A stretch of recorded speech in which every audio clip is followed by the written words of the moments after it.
Hello, hello, hello. Welcome in, everyone. I am Virgil B. Cobalt with this episode of Spilling the Tea, which is episode 19, if I remember correctly. And we are with our guest, Captain Izzy. Welcome in, everyone. Welcome, welcome, welcome. You can say hi now. Listen, I'm awkward, okay? No, it's fine. Hello, everybody. Thank you for having me, Virgil. I appreciate this so very much. Uh, and also, thank you very much for the follow, Grot, Grotworks, and thank you so much for our to our anonymous gifter who gifted Cheshire a sub. Um, much appreciated. And hello, let me make sure I say hi to everyone. Hi Ragna and hi Cheshire and Scarlet and Grutworks and Geronimo. Welcome, welcome, welcome all of y'all in. Um, it's a pleasure to have everyone here tonight. But for those that don't know, so this is an interview. So this is interview show. Oh my gosh, interview show, not shoe. Interview show, not a shoe. Oh, I thought it was Uh, an intervention. oh, we can have one later. Fair enough. Um, but um, but I have my set list of questions for our guest. But if you have any questions you would like to ask, please put the please put any questions you may have in the chat. Um, we need one for all the food we had. Oh gosh, what did y'all eat? What did y'all have for? We went to Hibachi Ooh, to celebrate. Cheshire Jack is visiting me currently, so he's in the other room making sure the TV wasn't loud enough. oh, okay. Let's see. I'm gonna be in and out working on some custom model armor. So, ooh, nice. That's cool. Cool, cool, cool. Um, but yeah, I hope y'all had. But yeah, that sounds like good. Hibachi stuff is good for sure. Um, but oh, but would you mind giving yourself a little introduction for those that might not know that might not know you? Sure thing. Um, So my intro usually goes as follows. I am Captain Izzy. I am a variety streamer and newly branded PokeTuber for the past couple years. I was originally an on-cam live streamer and decided I wanted to have myself a little avatar. So I went with Pokemon and eventually got myself my own infinite fusion of a Snorlax and a Trapinch. So I have a Snorpinch. Mm, nice, nice, nice. Um, let's see. Yo, I was trying to remember, Geronimo, you can help us out. But I was who was it that was like walking you through Nike Goddess of Victory? For some reason I thought that was Izzy. I know someone like walked you and gave you an introduction unless I'm completely like out of it, which could also be a possibility. Um but I don't know if you don't remember it's fine. I was just that was trying to remember that. Um and why I thought that was Izzy for some reason. But anyway, uh but how this is gonna work? So I have my list of questions. These are gonna start off with kind of easy, kind of softball questions, and then kind of work towards stuff that's maybe a little bit more involved, and then going into streaming questions. Uh, I can dig it. so, and I do have some of these. What is favorite blank type questions? Um, but if you can't think of a favorite, you can think of like a top two or three. So, um, let's see. That's my dad. How did a snore pinch make a bat? That was a crab We'll named talk about the Bill. logistics, okay? Chesh over here asking hard questions that absolutely don't I'm need getting answers. confused. I'm getting more confused than usual now. Um, oh gosh. Um, so, but we'll start off with the question. So what is your favorite color? Ooh, it was blue, but I don't know if you've noticed that I am a nice, good royal purple now, and so I've definitely shifted towards that. Hmm. Nice deep purple. A nice deep purple's really nice, and so is the color. Ba-da-ba-ba-da-ba. I make music joke. Oh, I'm hilarious. Anyway. Uh, Wow, that was a really dumb joke. but here's the thing: I'm easily amused, so I will laugh at everything. So keep them coming. Uh, let's see. Oh wait, Cheshire's asking, "What's your favorite food?"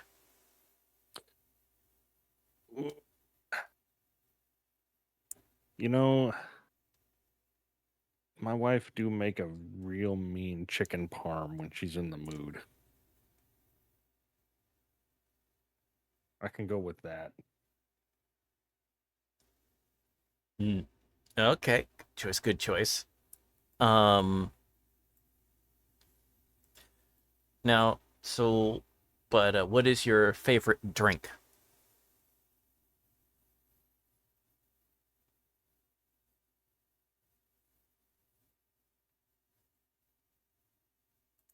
Cherry vanilla Dr. Pepper, which is really hard to come by. Actually had this discussion the other day. It's apparently still made. I just can't find it anywhere. Oh, so that like the specific combination of Hmm. both Yep, cherry and they vanilla. they did a cherry Dr. Pepper, they did a vanilla Dr. Pepper, and for a while I know they had it regularly available for cherry vanilla Dr. Pepper. Okay, yeah. 'Cause I've And s- oh, just it the vanilla helped cut through some of that Dr. Pepper bite, mm, but I'm always a sucker for a cherry flavored soda.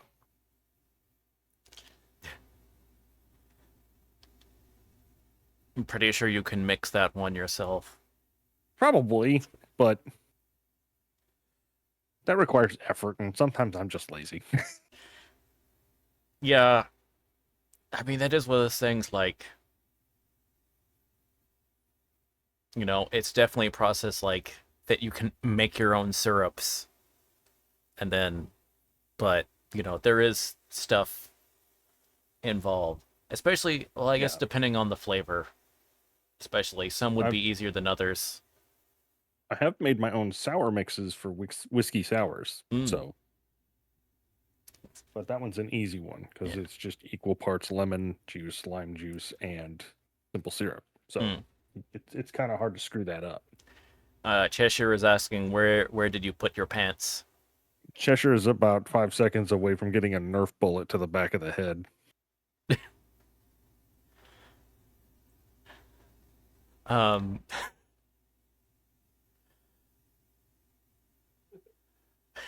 Druid is asking what parts of you are Trapinch. I only see a purple Snorlax. Let me see if I can. It was on. Oh, hang on. I'm trying to remember what the my reactive with the site for the reactive. It's thank you, Fugi.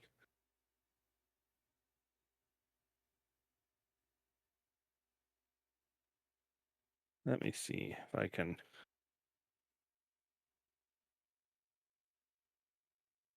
As my hands and feet are heart and let's see here. Oh, here we go. There. as is my mouth. And you can see I have the little trim around my limbs and belly. Oh, okay.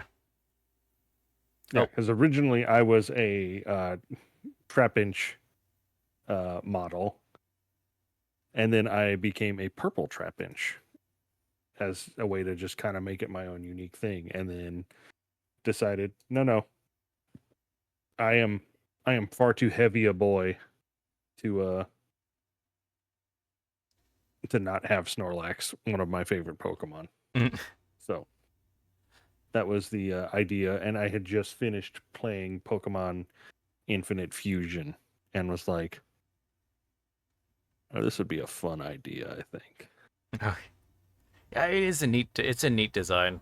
Okay, you did change. All right, I was about to ask if Yeah, you wanted to keep it. Okay.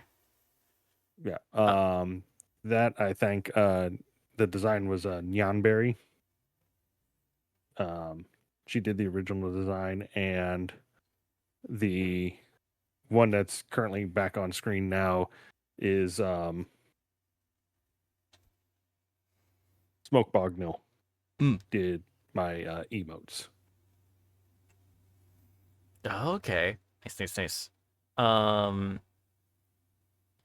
yes, we love Neon Berry. Yeah, she actually. So she actually made my designed uh my character, the design, and then she also all of my emotes except for the dumpy and the licky emotes are all done by Neonberry. So yes. Hello Pine, welcome So on in. I just saw the eye lick one. Love it. Oh yeah, the little she she loved doing that. Good. Um Beautiful. though th- Uh, though apparently that one was apparently too hot for Twitch for a period of time. Um it got like ID'd as I don't know if like sexual for some reason when I was doing the first pass. Listen, Twitch doesn't know what's good for itself some days. Yeah. So it's if my piece of advice, if you're having trouble with an emote, adjusting the name slightly and resubmitting it, it might honestly just work. It's yeah. Um but let's see. Okay, make sure I went up. Cheshire asks, what's your opinion on becoming like IKEA furniture? Hot second here. Okay, I took my shot and I missed, unfortunately. Oh, okay. I'm just hoping I didn't panic my dog too much now. Mm.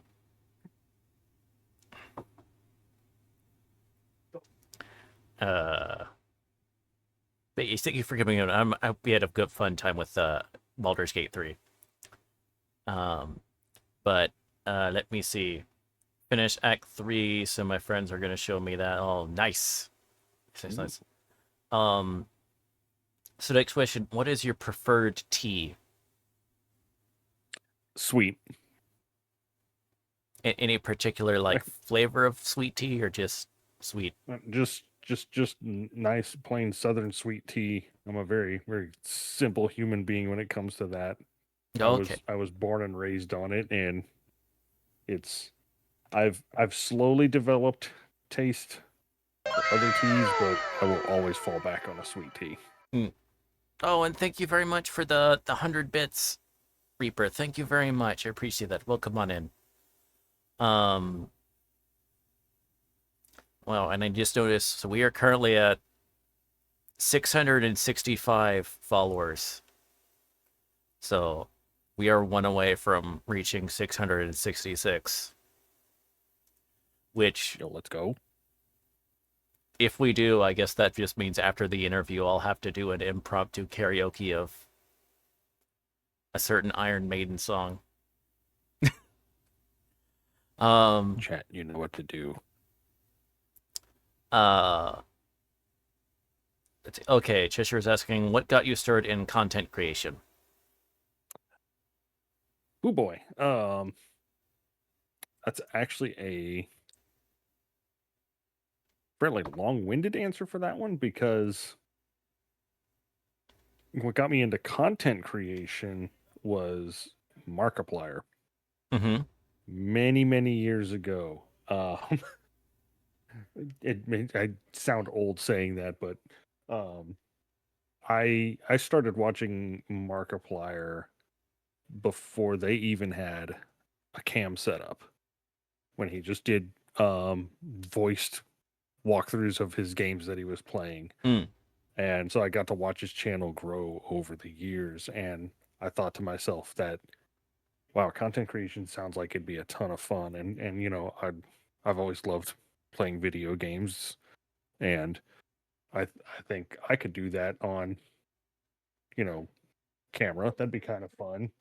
So initially I thought about going into YouTube as content creation, just delay after delay of, my own personal reasons and all kinds of other stuff. Mm-hmm. I finally met a partnered streamer by the name of Bobo Chet. Mm-hmm. And actually, what made me think Twitch in the first place was a totally different streamer who used to work at Rooster Teeth, Ray Nervaez Jr. Mm. When he switched from working at Rooster Teeth doing YouTube and went on to Twitch, I thought, okay, live entertainment sounds way better than trying to do pre-recorded and thinking of scripts and editing and all that kind of stuff. I'm just way more off the cuff. Mm. So I got to meet Bobo Chet, and they were super helpful. They actually came to my home, helped me set up for the very first time, and I actually still have it on my YouTube channel because I, for a while, was just uploading straight from Twitch to YouTube once I was done. So my very first YouTube upload, which was probably at least a day or two after my first stream, was May 4th, 2018. Mm-hmm. Wait, you said 2018 or 2018. Yep. okay? Oh, yeah, that's impressive. Mm-hmm. Yeah, Um. it's always kind of funny because there was never any intention for me to be a full-time streamer. I Mm-hmm. just I knew that it was never gonna be a career for me, so it always just became one of those, this is a hobby. I will do it because it is fun, and the day it stops being fun is the day I I hang it up and call it a day. Mm. A little over 7 years later, the only reason I haven't been as active is because my my current IRL job has me so physically exhausted. I come home and I sit down in front of my computer and I'm like, I just don't have the energy Oh to yeah, do anything. that's definitely understandable. Um. Let's see. Oh yeah, like saying to Pine, if you there's the PNG thing. Also, another option where you can get um is so Vroid models. Um, because the program itself is free, and then you can actually do like kind of a basic model maker type thing for free as well. Um, and there actually are people that are really good at kind of getting. There's some people that get really good at it. So like it's one of those things if you learn how to it kind of Vroid.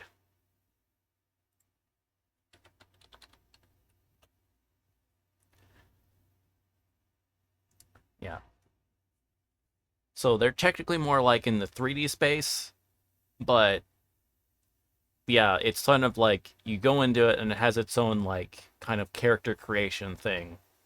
So, you know, you'll have to do more of something, more straightforward humanoid thing, but it's free and you can still like I said, there's people I know that have like they'll do have used like Vroids, but they're able to but just through getting used to the software and stuff like that, they've gotten really good. They were like able to do a lot of stuff at. So, yeah. So, but Yeah, V fine. I'm a PNG tuber. Like yeah. I don't have a full VTube model. It's literally just two frames. Mouth closed, mouth open. That's all I use. Yeah, but Vroid is a free option. Yeah, you would just go up on like Steam and you can get Vroid Studio, and then it's its own thing. So I just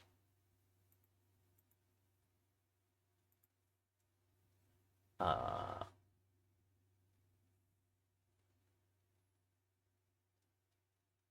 wait, is it VTuber?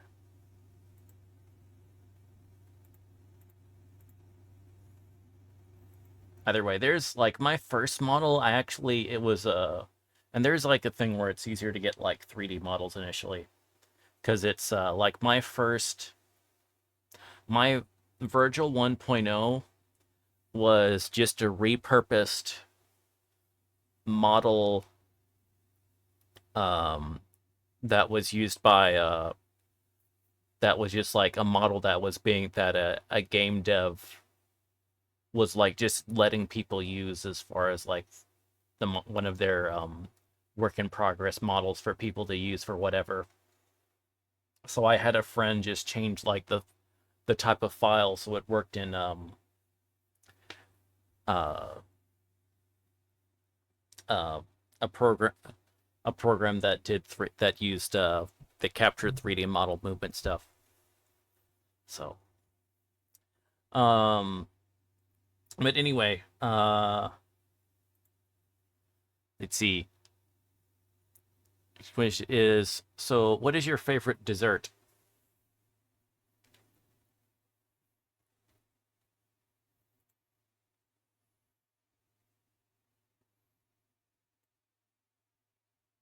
I'm a sucker for just really good chocolate cake.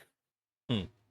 I mean, like a nice, like dark chocolate, real rich, and depending on the mood, either chocolate icing or vanilla icing. Just Hmm. kind of depends.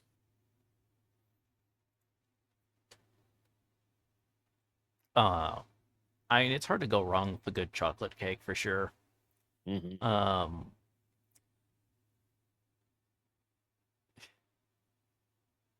his wife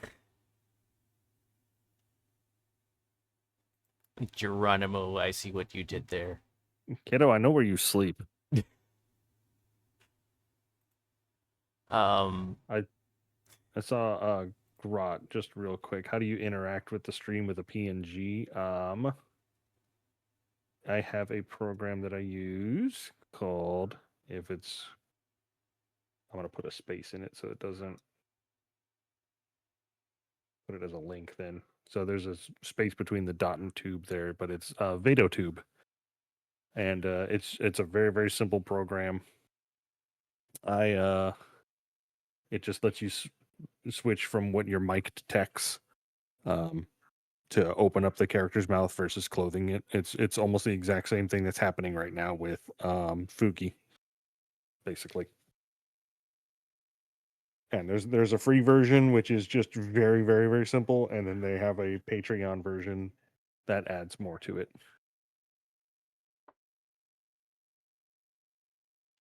okay. Uh so let me oh okay, so question, what is your favorite sauce?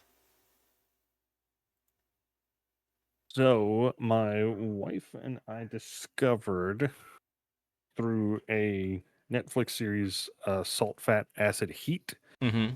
that there is a company still over in Japan that does barrel aged soy sauce. Ooh. and it's a minimum 4 years that it sits in these barrels. And I'll tell you, you've never had a soy sauce that tastes like this. It's sweet. It's it's got the like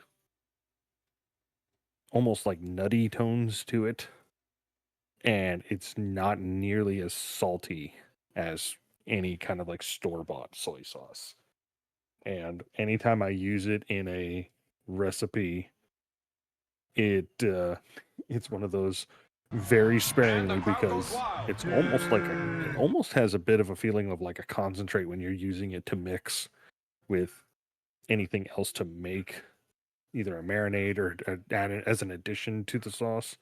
So you don't need to use a lot. So one bottle can last you a very long time, which is good because I think it's like $40 a bottle, Oh and it gosh. comes well because it's imported from Japan. Right, yeah.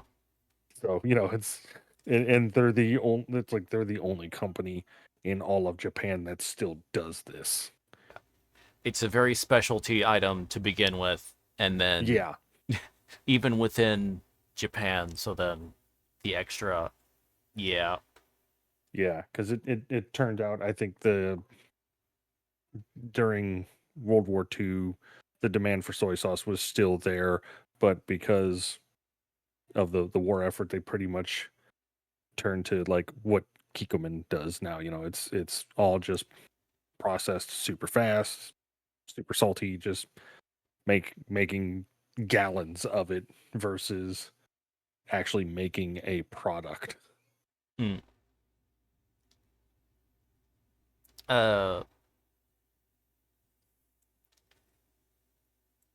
Uh, okay.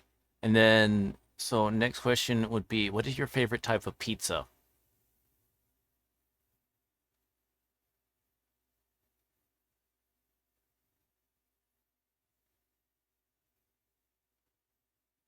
Hmm.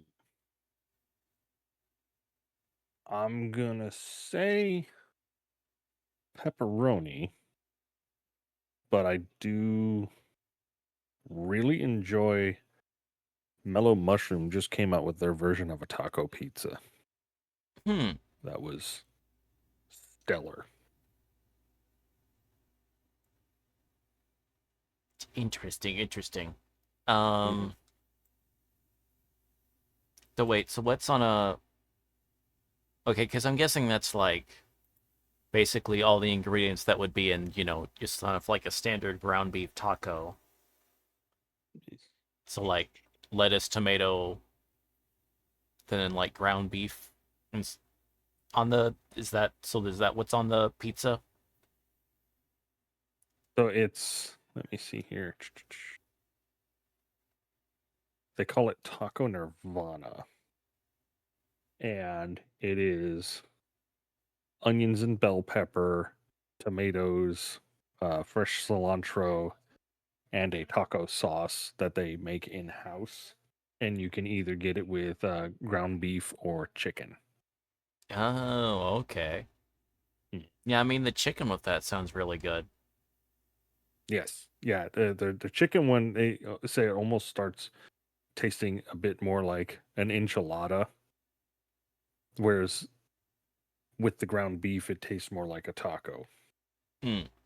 So it's like I guess the way the two different meats meld with the sauce.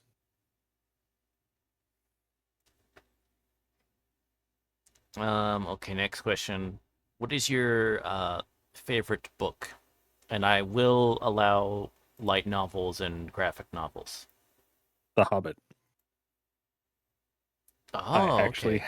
I actually have a tattoo on my forearm of Smaug over the Lonely Mountain from the illustration on the map Oh, in the wow, book. nice. Mhm. I read that book in 6th grade, and that was my introduction to sci-fi fantasy, Mm-hmm. and it made me the nerd that I am today. I still go back and read it. I still have my original paperback copy that I had um, from 6th grade. Because of it, I read Lord of the Rings. Because of that, I started getting into um, the Warhammer novels later on, like in high school and after. Um, I did Dragon Riders of Pern. It got me into D&D Hmm. of all things. So I started reading. Um, I still have some Dragonlance that I haven't really started reading, but anything just yeah, it was my gateway drug to sci-fi fantasy basically. So it's it's one of my favorite pieces of work on me, and it is by and far my favorite book. And anytime anybody asks for like, hey, what's a good book to read that I probably haven't, and I look people to this day in the eye and say, I guarantee you haven't read The Hobbit, and you should. Oh, like the movie? No, it is nothing like the movie, and that is why you should read it. Which is kind of a shame to me because I loved the portrayal of Bilbo in the movie. But, Yeah. such is Hollywood to take something pure and beautiful and decide, well, clearly it needs to be a trilogy. Yeah. I mean, it's one of those. It's Peter Jackson tried to do like he tried to make The Hobbit the same way he made Lord of the Rings, which is not. So I found out it technically got saved by Peter Jackson because he was not the original on it. He didn't want to make it. They had another director on it, and another director and producer like combo, and the movie series was like 75% done, and something came up, and either they're like they bailed on the project, or they were butting heads, and there were just so many complications, and the production company had to like practically beg Jackson to come in and help salvage the movie. Oh gosh. Yeah, and that's what makes it hurt even more so is seeing people who don't know that like say it's Jackson's fault when unfortunately it wasn't his fault at all. So So he only like made part of the movie really, and then it's just kind of right, yeah, he huh. he basically came in and finished a broken project, and by that point there wasn't there wasn't enough left for him to do to like fully salvage it. It was just okay, how do we get it off the cutting room floor and into theaters now? Yeah. I think he should have just let it die. I'm not gonna. There's the part of me that thinks that again. I will say the actor who played Bilbo, I think, was fantastic. I actually loved Yeah, he did a his good job. rendition. I did enjoy the dwarves. I think they were all fantastic actors, and um, Grot said it. I had originally seen the animated movie, and I actually saw it before I ever read the Hobbit book, and I didn't realize that that's what it was. Like I never saw the title, so I didn't know what I was watching. Mm. Um, but to go from the animated where all the dwarves kind of look really similar to each of them having very distinct looks and personalities was something that just made me go, okay, yeah, no, I kind of like this. But I'm yeah, the movies themselves though, I just sit back and I go, man, there's a lot of things about this that just nah. But yeah, I watched that. But yeah, I did watch that OG animated version. Um. Uh. I think at some point I may have watched like little bits and pieces of it as a very very young kobold, but I did a bit over a year ago. Honest, no wait. Ah, geez, almost 2 years ago now that I think about it. Um, Mhm. I did a in my Discord. I did a movie night where it was we watched that OG animated Hobbit, and then it was the Ralph Bakshi, if I'm remembering his name right, Ralph Bakshi, um, Lord of the Rings film. Those those are a trip, Yeah, and they can be a good trip or a bad trip depending. yeah. I. It's one of those ones where it's actually like the Bakshi ones were like, I mean, surprisingly interesting to the point where it's like really disappointing they weren't able to like do they were only able to cover the material of the first two books. Hmm. Um, so because it was because the rotoscope, especially with the Nazgul, was honestly really cool. It was a great way to represent them on screen and show how different they were compared to like the other characters, to show them as almost an alien threat, Yeah, because you're like, they're not animated like anything else on the screen. it's like it varies, like it gives that just very otherworldly, completely different, which I mean that's what they are. They're halfway between like ghosts, and they're kind of ghosts but not really. So using that way is honestly was a really cool design decision. Hmm. um but and then though interesting stuff about, so like the OG Hobbit animated, so I'm forgetting, I forget the company what it was, but so this was watching that. Did you ever like when you were looking at like the backgrounds and stuff like that, do you ever go like, this feels very familiar? This may or may not, of like remind you of a different film, a very different film, of a like a different film company. It I don't know if it made me think of a different film company, particularly like younger me would not have got it at all, but I can definitely see some of the methods from cartoonists at the time, and knowing that there were so many shared practices of, still shot backgrounds that were hand drawn and painted, and then you had cells for the animation of the characters who would, stand in front of those set pieces and talk or move amongst them and things like that. So it was more going back and looking at the methods more than any one particular thing from like a studio. Okay, yeah, I probably, okay, I didn't really phrase that rightly. So that OG Hobbit animated film.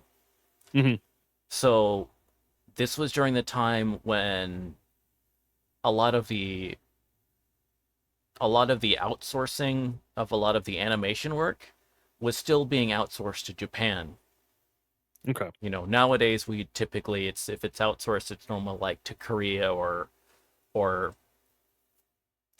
somewhere else in Southeast Asia. But at the time it was Japan for a lot of stuff. The studio that was doing all that stuff, the members of it, when they also did which they also did, um I have to look up the name, but they also did the film. They also did a lot of the animation for the film, The Last Unicorn. Um, and the studio's name was,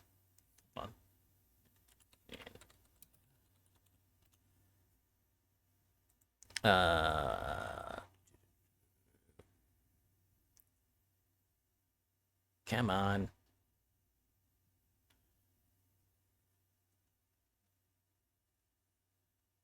Okay, so it was a studio called Topcraft. Um, now and which was founded in 1972 and then went defunct in 1985. The interesting thing um, is Topcraft did a lot of where they were a company that was outsourced to do a lot of animation for a number of American animated films. One which we've been talking about is the original animated Hobbit film, and then another one that they worked on was The Last Unicorn. Um,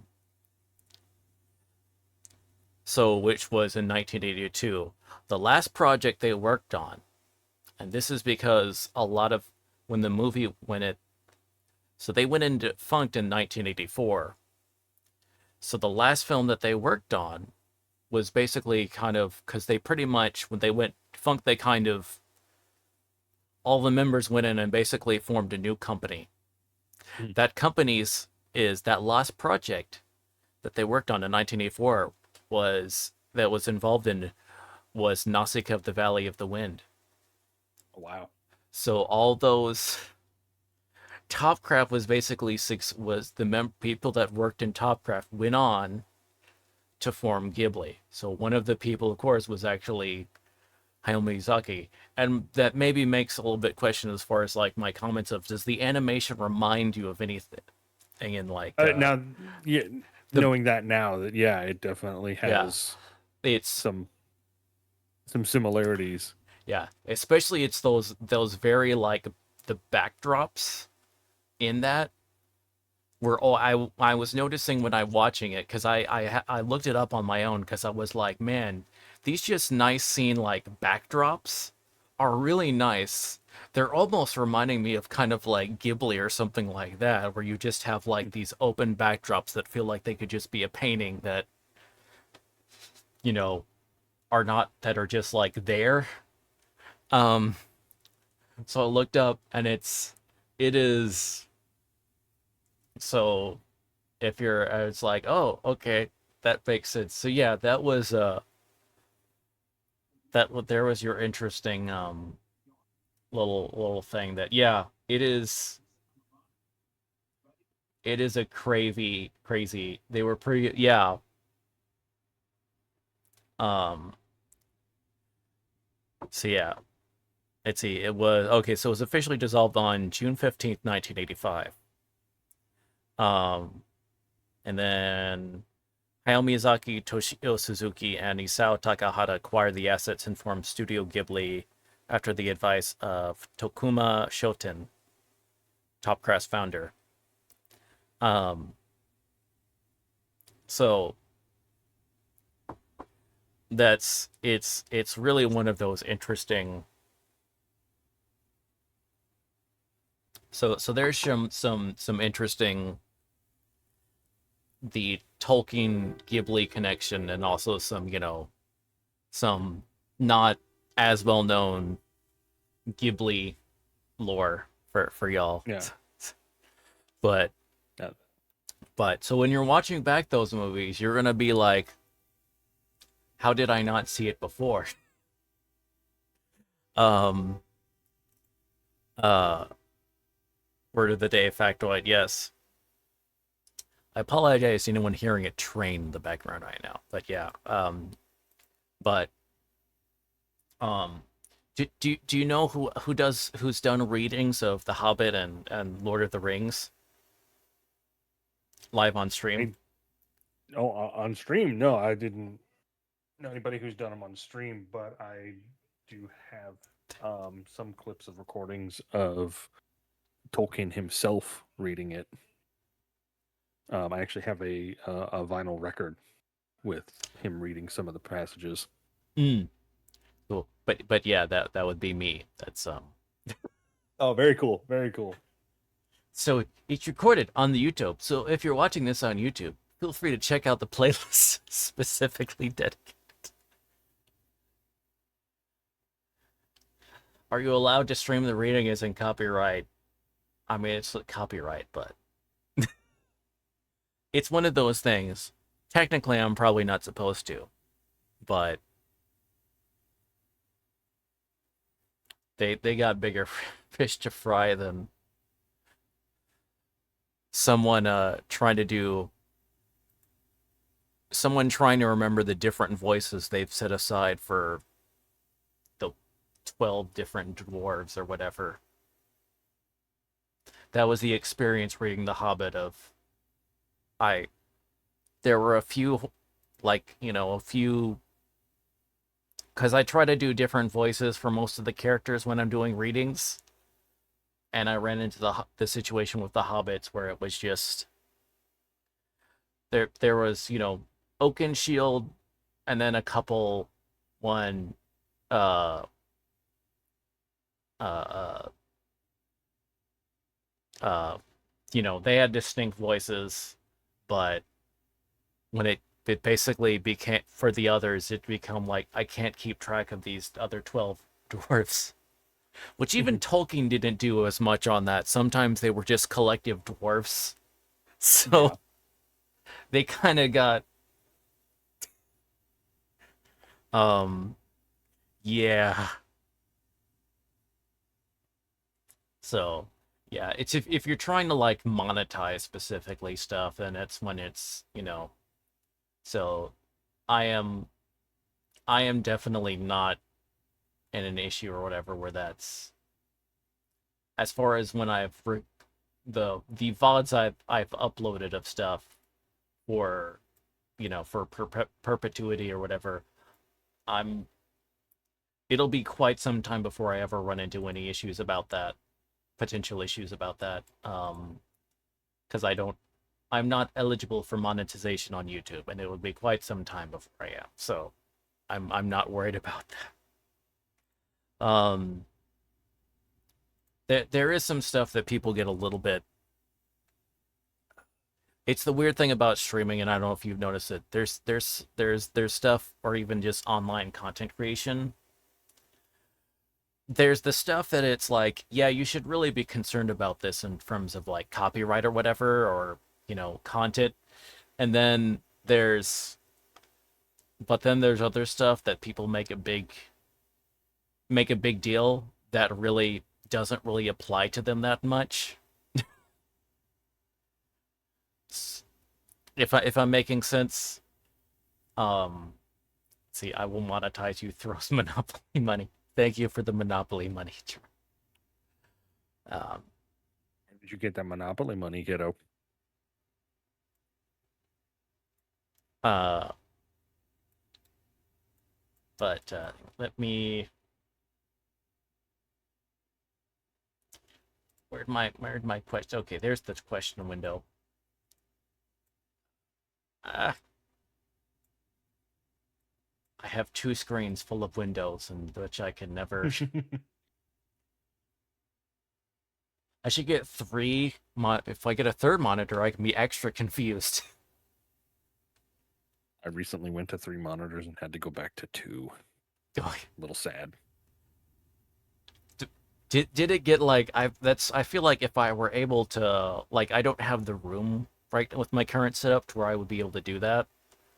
Um, and my concern honestly would be like I would get more confused and more just being like trying to do three than I did two. The way I did it was the third monitor only had very, very specific programs on it.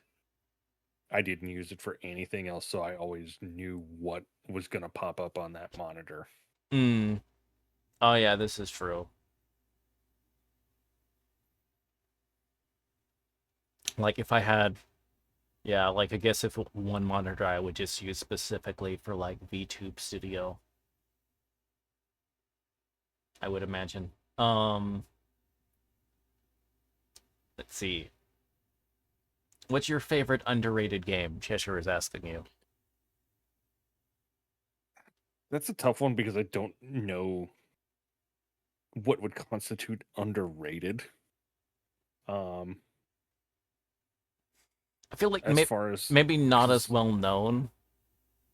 I have a couple that I know aren't as well known that I've played over the years. Um, Let me think. Moons of Madness was a really, really good one. Um, Even further back, funny enough, it was the first game where I basically did like a review copy of it. The dev actually came into my stream and asked if I wanted to play their game, and Oh that was wow.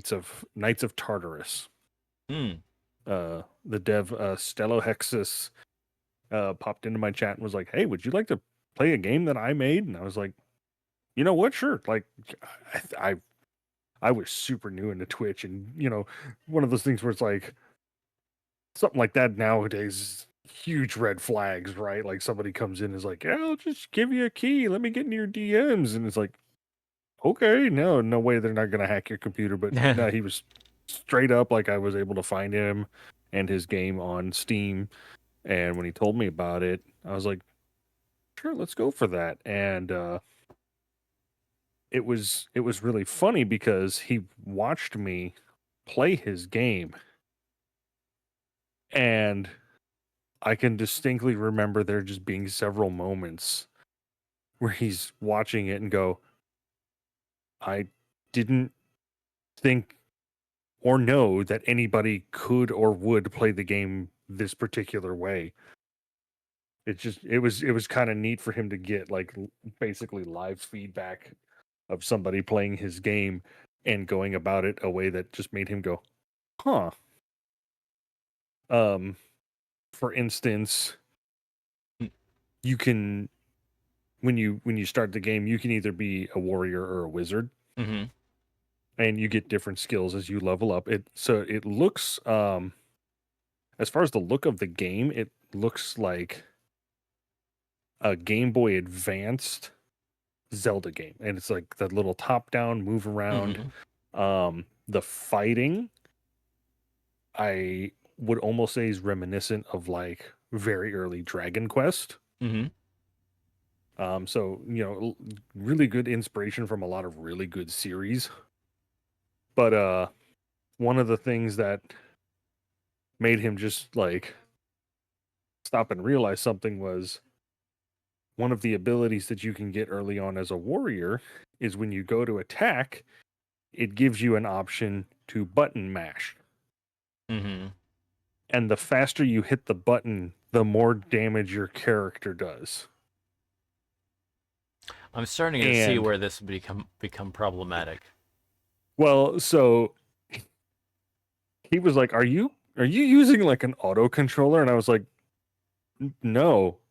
And I actually put my hand up to the microphone the next fight, and he heard me just slamming the key as fast as I was, and he's just like, "Oh, that's terrifying." I didn't know somebody could do that because I'm using that ability and I'm like one-shotting monsters basically, and I'm one-shotting monsters that I shouldn't be one-shotting, kind of thing. So it was just really funny for him to just be like, "Huh, I didn't think anybody was gonna be that strong with it, but it's kind of cool to see it happen." I was like, "This is." I mean, I made the joke the other day with somebody. Um, my earliest memory of gaming, I was like 3 years old and playing Super Mario Brothers 3 with my dad. So Mm-hmm. I've had a lot of practice on an NES controller, learning how to button mash for certain things. You merely adopted the button mash. I was born in it, Oh molded man, by it. Or I guess it it's would why be you nobody likes merely. playing Mario Party with me. Oh, nope. Okay, wait. Okay, I'll have to snooze that, but for sure. But welcome in, Callan. Hello, hello, hello. Welcome, welcome, welcome. Let me give. I just saw the shout out button.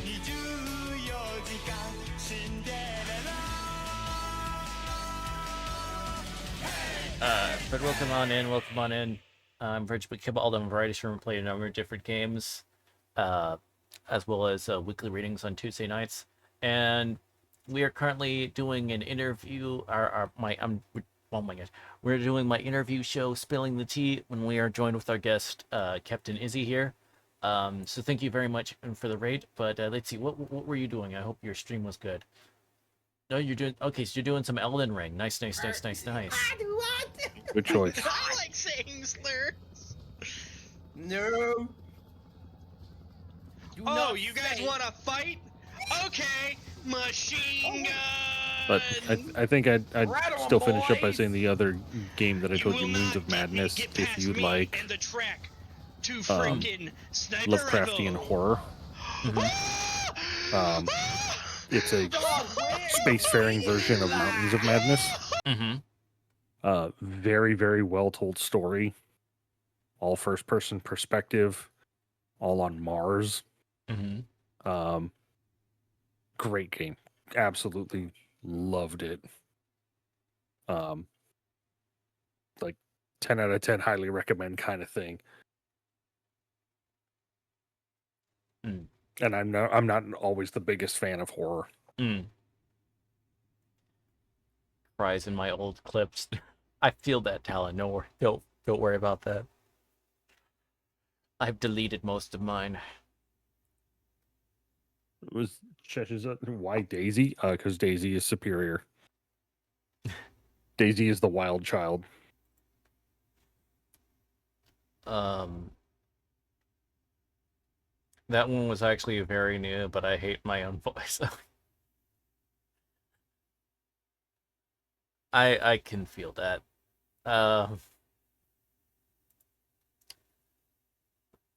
Rosalina, I love Rosalina here. Yeah, Rosalina's if you want the tall girls, which I can also go get behind. In more ways than one. Ayo. That was bad.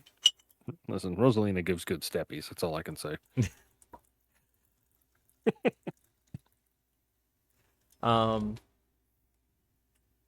This is the sad part about when you're 6'2" IRL. You know, same. Like, dang it.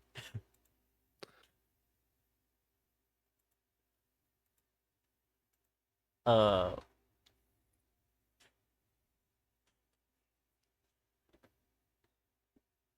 Uh. But okay, let me see.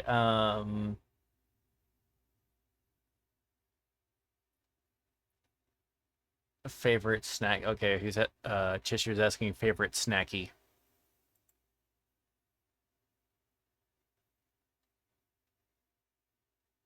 If I'm wanting my sugar, I am so hardcore into sweet tarts right now.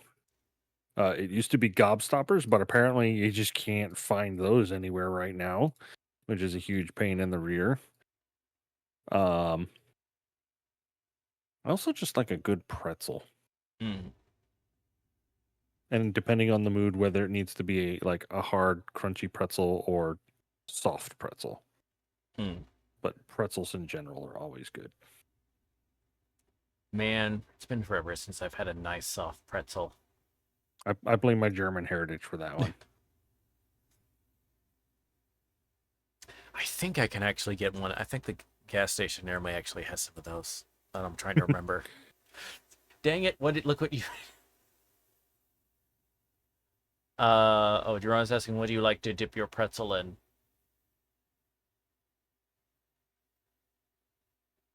If it's more desserty, cinnamon sugar.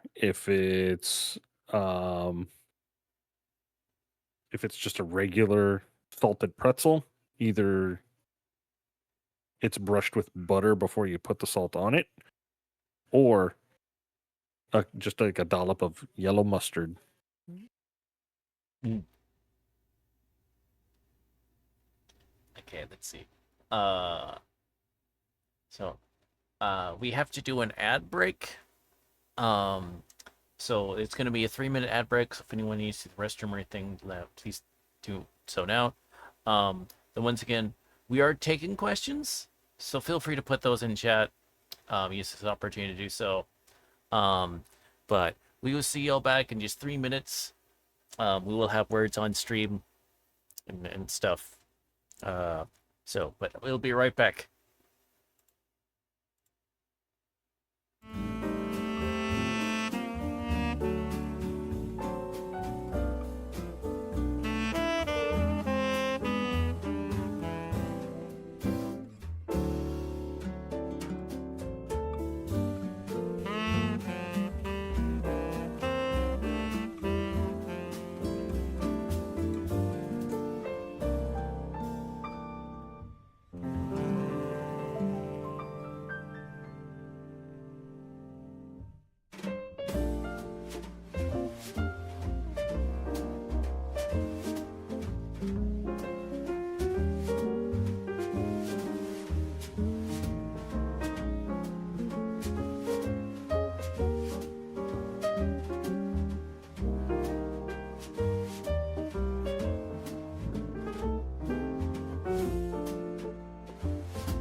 Okay, welcome back, everyone.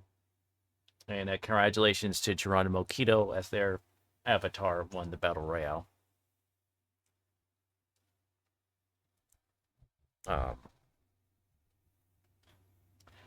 What did you guys? Oh, I'm glad you liked it. Sadly, that was not me playing. I'm sorry. I hope that you did not get that impression.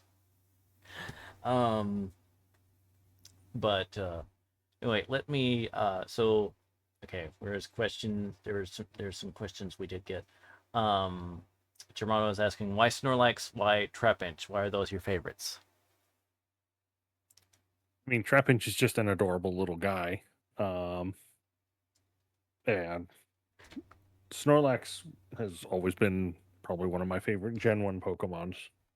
And I mean, we're talking way back in the day, Hmm. Pokemon Blue in a Game Boy Pocket kind of thing. Mm-hmm.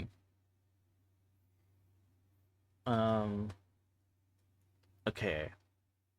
The next question Though now I am very partial to Fuecoco. Okay, the next question that was asked was favorite 40K faction. Oh.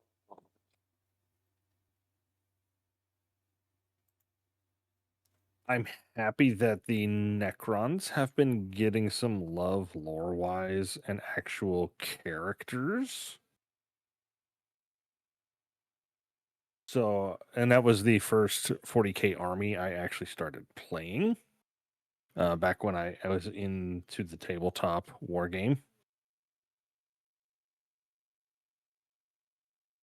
If I had to say, Oh, Grotworks is demanding I finish the question, which is, and why is it the Gretchen revolution? it's the Gretchen Revolution. Listen, greenskins. Yeah, it's hard not to love the boys. You know, it's just good stuff. I mean, I I wish they hadn't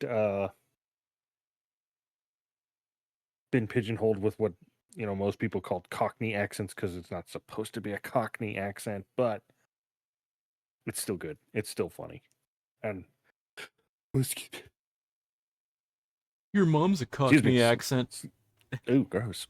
Had to sneeze there for a hot minute. Fifth edition or prior to fifth? I started actually, I think, after fifth edition, and I'm more talking as far as like their lore and everything. Is like their more recent stuff. Um, I think the audiobook I just listened to was like The Twice Dead King or something, and I'm going to be listening to Trazen's Infinite and Divine, which is supposed to be an amazing book.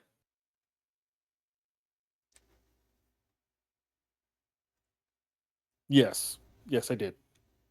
They were definitely space Tomb Kings made out of metal. Uh, okay. So next question is what is your favorite book? No, wait, we already did that one. Sorry, favorite Yep, movie. Jaws. I am an OG Jaws fan, and I can also remember seeing that when I was a kid. It still scares me. There's still enough of that movie that just makes me go. The tagline is right. I will Hmm. not go back into the water. I I have a healthy love and fear of the ocean. I know that it is not the domain of human beings, and I will not be uh, wading into the deep. Hmm. Uh, okay. Next would be favorite TV series. And while I'm saying TV series, it can be streaming type service. You know, streaming series. Basically, at this point, it could be that whether that's on even on YouTube or Netflix or what have you. Even though it's never been on TV. Currently, I'm gonna say Supernatural. And that's me saying that only having just gotten to like episode 3 or 4 of season 2. I've never seen it. My wife and I are watching it together, and it has been absolutely wonderful to for us to have that time together to watch it, but also for me to finally get into a show that everybody has said nothing but good things about for years. Yeah, I like early Supernatural is a really is a really great show. Um, for sure. Um, I know let's later it like jumps the shark and gets kind of silly, but it's also there's like a bunch that yeah, it's just fun. yeah. Uh, let's see. Rick says you might like Grim. Um, oh, Pine was asking what kind of game do you prefer streaming? Oh, that one's a tough one because, like I said, have always been a variety streamer, which so like I said, the streamer that helped me get started, Bobo Chet, was a they were a horror streamer, and specifically they were at one point a world record holder for speed running original Resident Evil 2 knife Mhm. only. That was Oh, their wow. category. Yeah. Yeah, and those were always cool to watch. Like I would sit in those streams and just sit there and be like, I do not understand speed running like at all. I love watching it, but I can't imagine the thought process behind making sure that you have memorized a game to the point where you can route it so perfectly. Um, and when they were helping me with my early career, they were like, you know, well, your first couple streams are going to really help define you. Um, I had played the very first game I streamed was Kentucky Route Zero, which was kind of an homage to where I live in Kentucky. Mhm. Um, the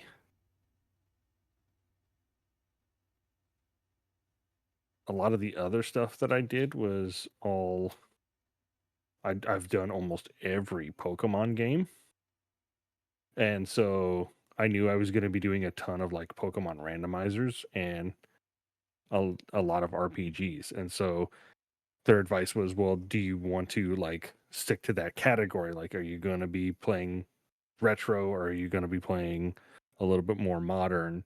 And are you going to stick to just like the RPG category, or do you want to go even further and like just stick to the Pokemon category? And I just was like, what? Why would I stick to one category? I'm literally going to play whatever I feel like playing. And I can go by my list here.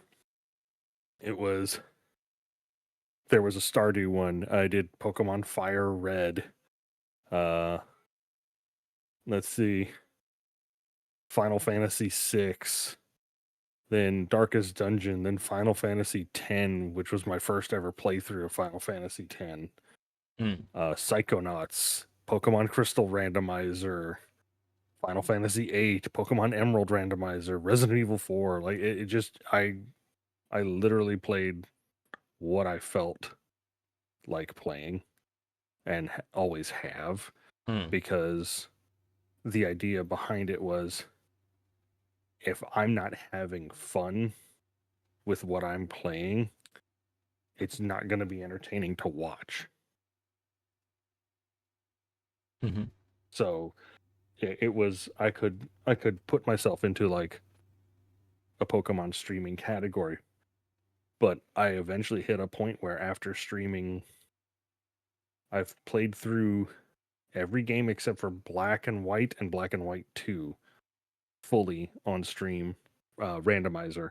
But after playing through every mainline game at the time, I went and started playing Pokemon Scarlet, and I was just like, I'm kind of burnt on it right now. I just don't feel like playing it. And so I had one stream of it and then switched to playing something else because I didn't want to be bored and I didn't want to be boring. Mm. Okay, then let me. All right. Next question was, what is something you would tell the you that started content creation, or advise to people interested in starting? Um, my two main things I would actually tell people is have a backup plan is the first one. Um, because let's be honest, streaming is a hard gig. It's it can be both emotionally and physically demanding on you in ways that you might not even expect, because you are crafting and creating a personality that's going to be on that camera. It's not just, oh, I can just be myself. Past a certain point you are, but you aren't. And that can wear you down a little bit because you feel like you're on as soon as that camera is on, and then you stream for 4 or 5, 6 hours, that camera turns off, and you're just tired from it. So Hmm. it's also a hard gig to break out of. You know, I've I've been a streamer, like I said, since 2018. How many followers do you think I have in that many years? I'd actually like to see what people would put in chat. Like, guess. I think I looked at it the other day, so I don't think it would be. So I feel I will wait a moment to give my answer. Yeah. So like I said, from 2018 to 2025. No, wait, how many followers total, or how many? How many followers total? Like how Okay, many followers total have I accumulated in okay, over in almost 8 years? okay. If I remember right, I think it was like 1.1K. Mm-hmm. So one just over 1,000 followers in 8 years. Now I can let me check. Bobo Chat, like I said, is the one who got me into streaming. Fully partnered is 9,500 Hmm. followers, and I think they've only been streaming 1 or 2 years longer than me. And I know people who've been streaming for less than me. Um,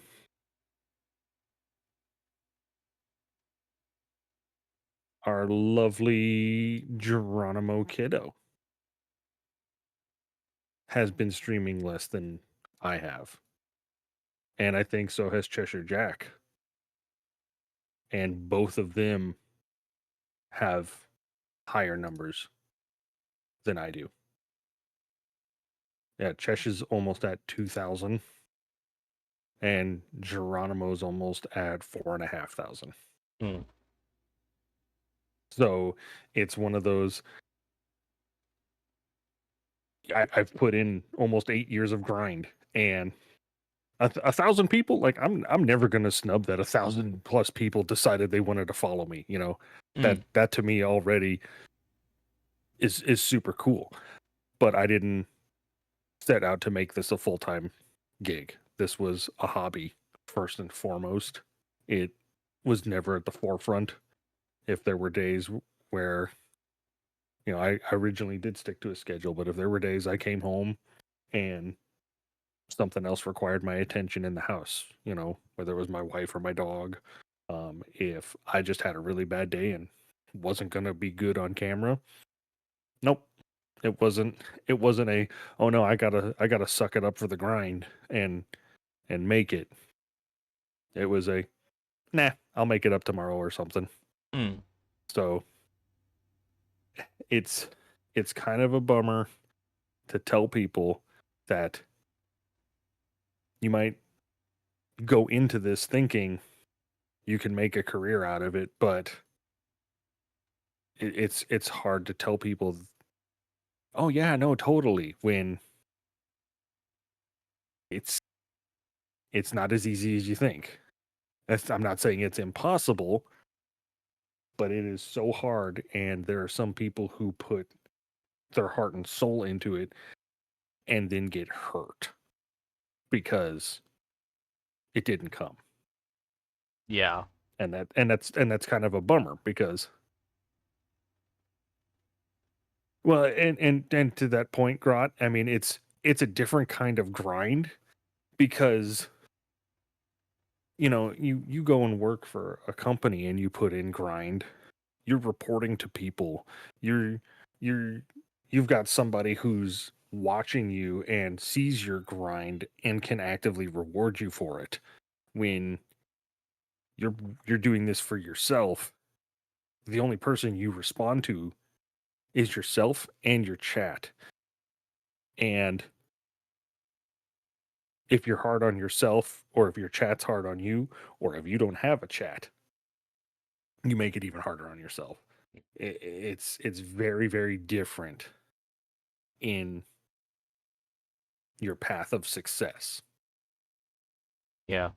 Also, it is the thing with streaming. There's a lot of,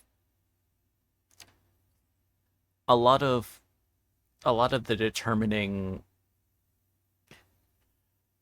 I know as far as like that there is a lot of RNG. For sure, Oh a heck yeah. of a lot of RNG that goes into it. Also, but also there is a lot of it's a lot of this stuff that really goes into where it's um that really influences like growth and exposure and stuff like that. A lot of that is stuff that's going to is things that's happening off stream. Mhm. Um, so uh, like being able to like knowing how to work out with um dealing with social media stuff, shorts, um, really knowing how to do branding, uh, and all that stuff. So it's kind of there's a streamer um I know who so because there are people out there that they'll have like started thinking they're like able to blow up. One example is I need to pull up Twitch tracker for so I get dates for sure. So there is a Twitch tracker stop. I'm human. Stop asking if I am or not. That feels racist. As a kobold, I feel I'm being discriminated by the computer by asking if I'm human or not. Um, but so there's streamer Necronivol. To be a bit more atypical, but they they started um in March of last year, and they currently have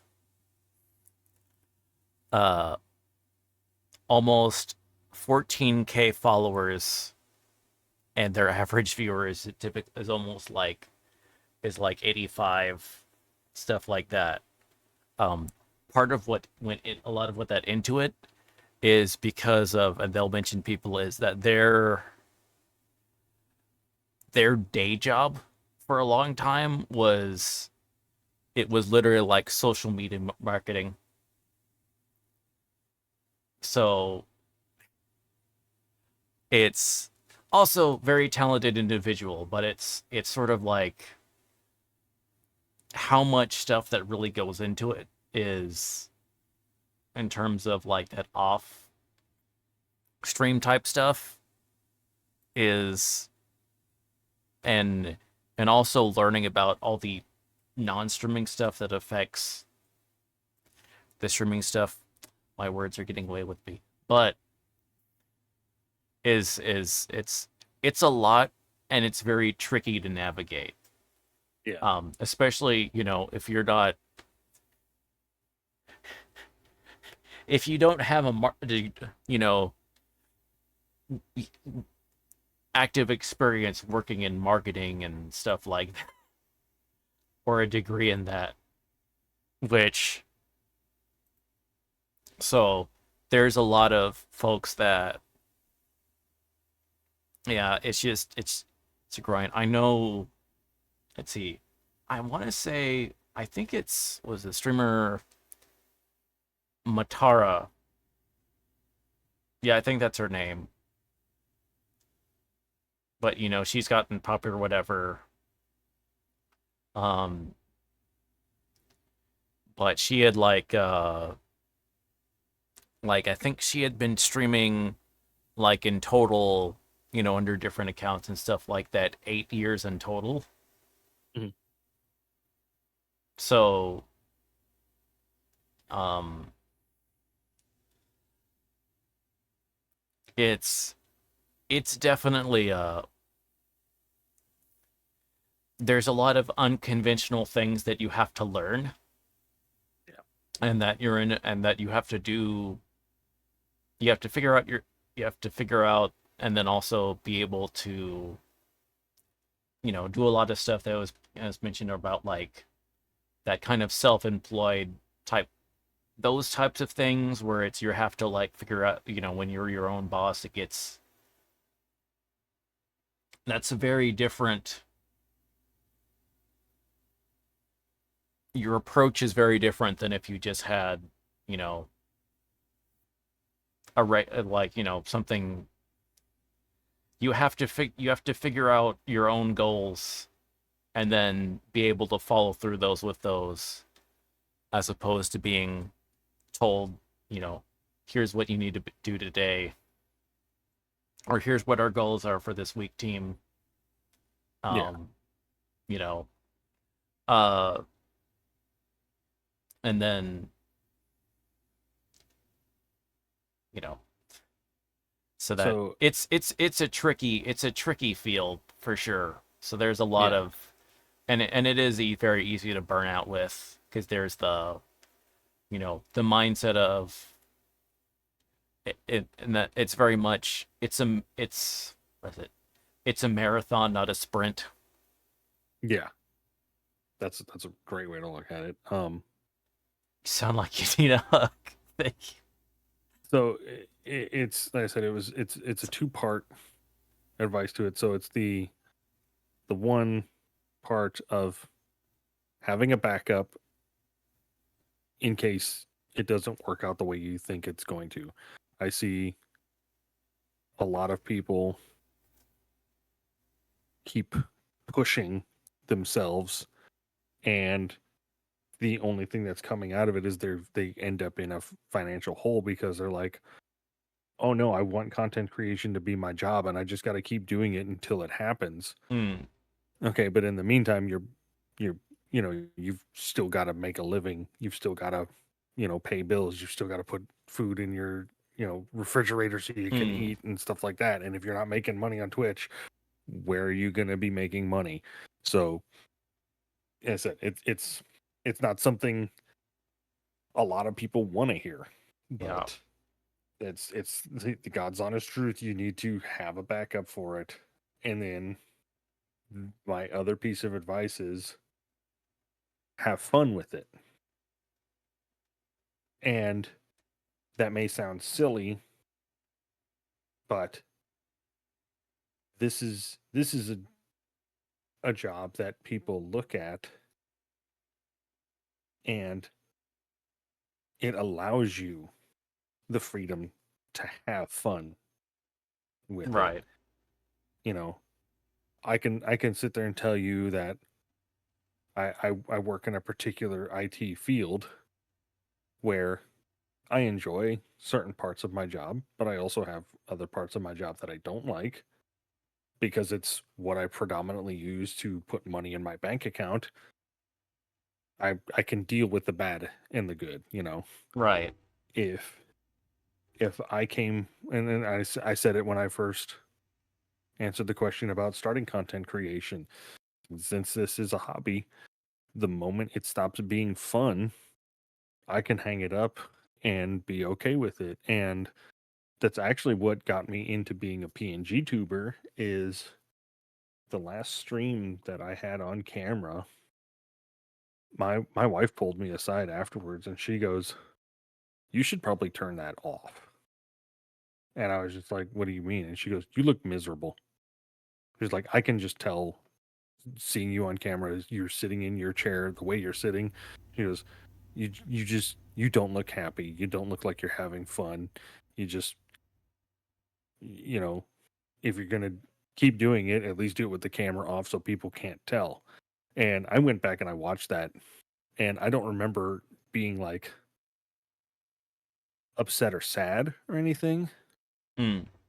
but because I wasn't actively engaged and really like either hamming it up or having a good time with what I was currently playing, I looked back at it and went, "Wow, yeah, no, she's right. I look horrible." And somebody who's never seen my channel before comes in, clicks, watch, and sees me looking like that on camera, they're gonna go, "Why do I want to watch this guy?" And they're gonna go find somebody else. Hmm. So that's when I switched to being a PNG model. So I didn't have to worry about that.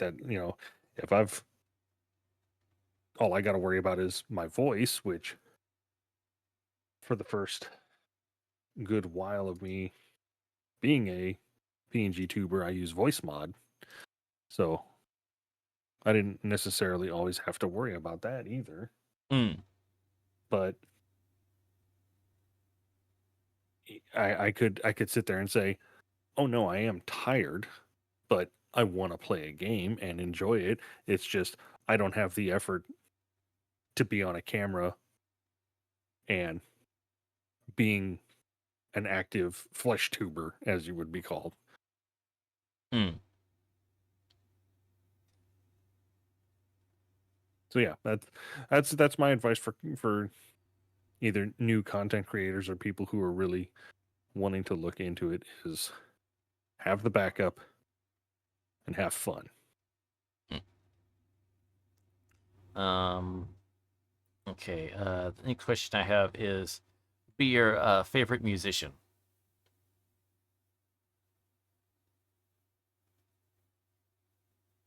Oh,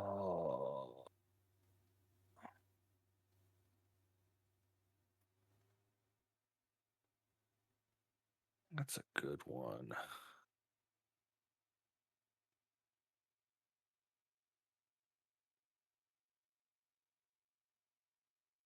I've always been a fan of the classics like Pink Floyd. Um,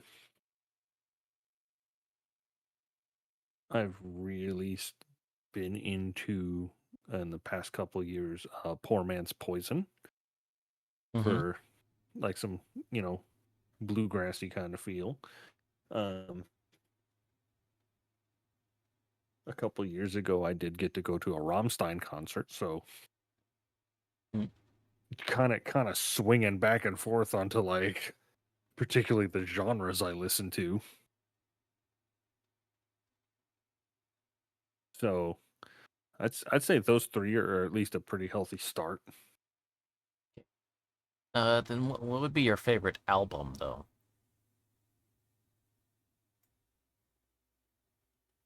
Funny enough, we just went to the planetarium in the town that I live in because they got a grant or a gift, basically, that allowed them access to a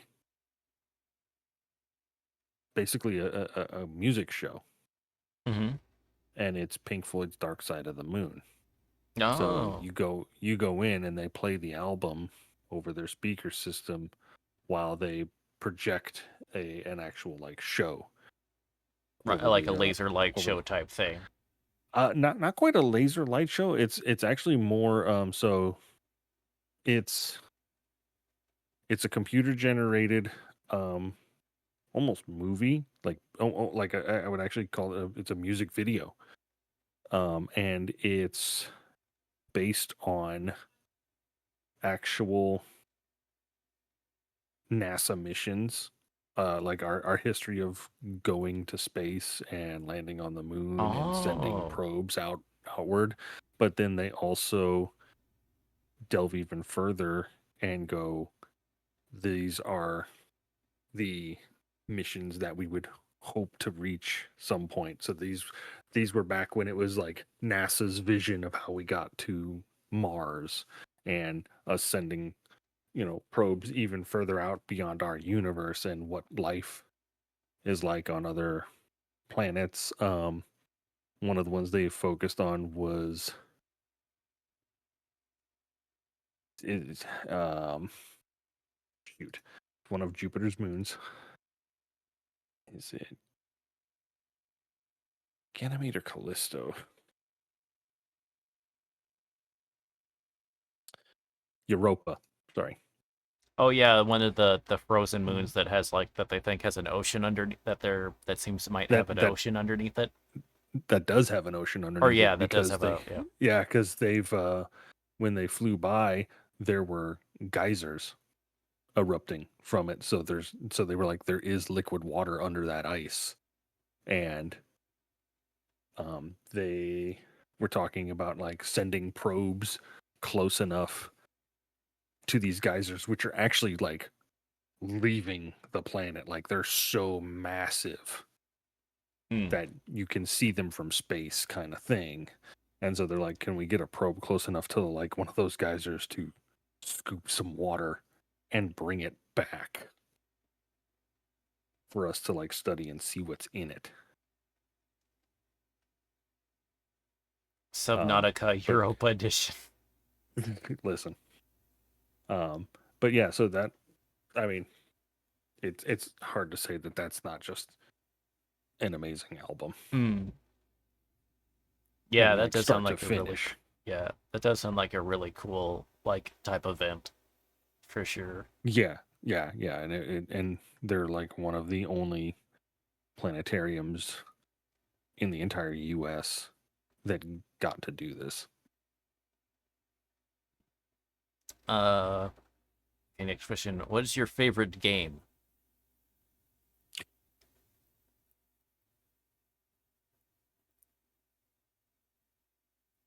So for that,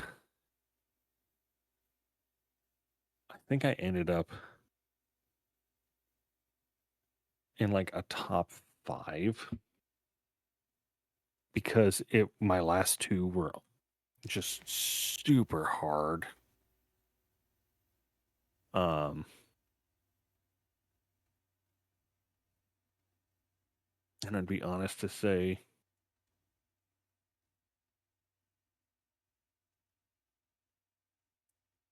I'd have a hard time remembering all 5 of them, but I know Stardew Valley's in there.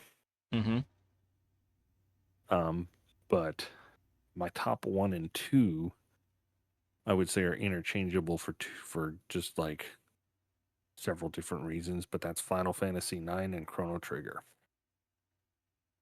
Ooh, nice. Um, Final Yeah. Fantasy 9 was one of the first games I ever purchased for my PlayStation when I finally got one.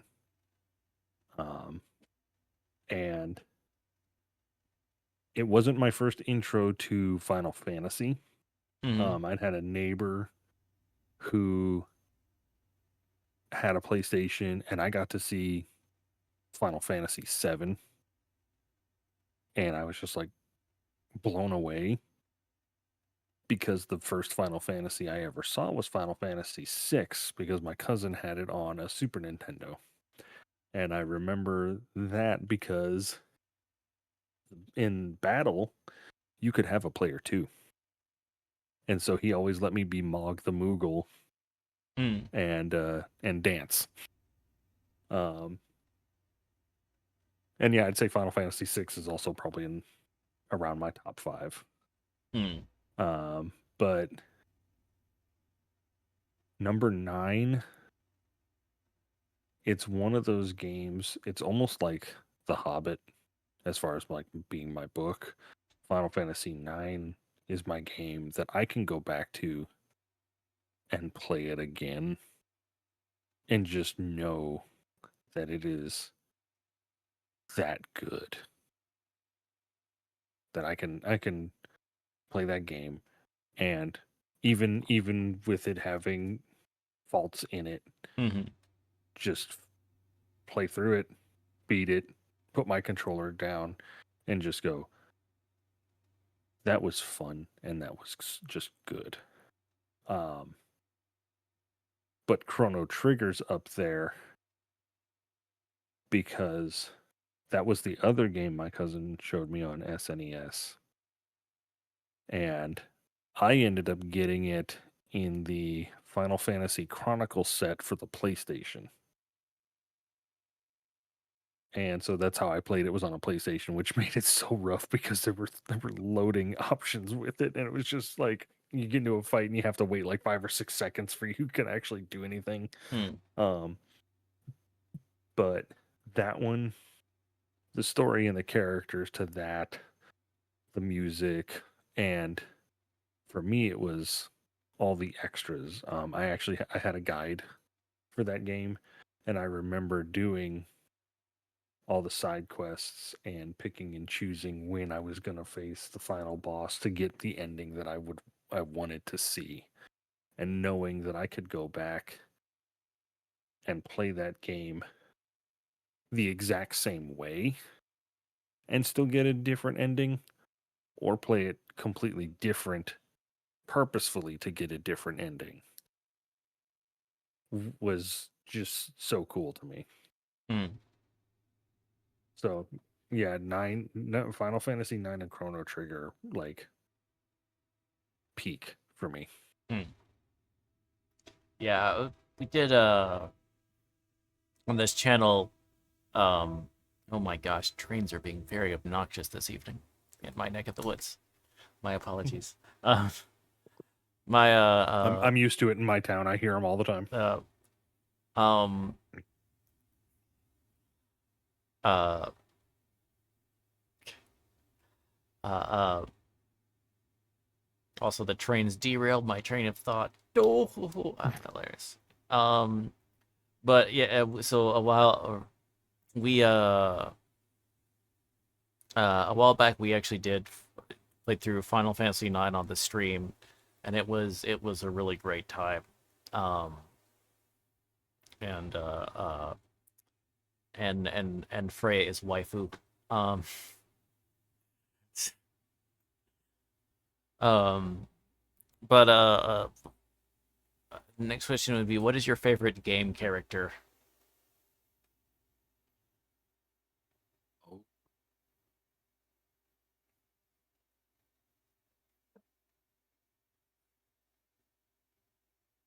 that's a good one.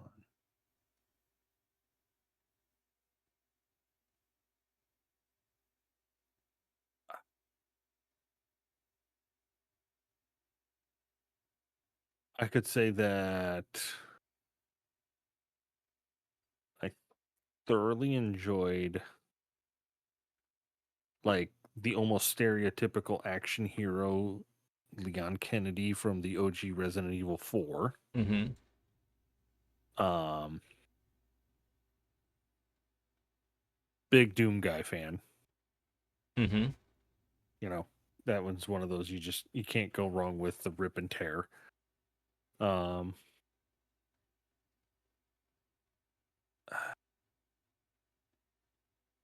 and I would say a slightly better silent protagonist, Gordon Freeman. Hmm.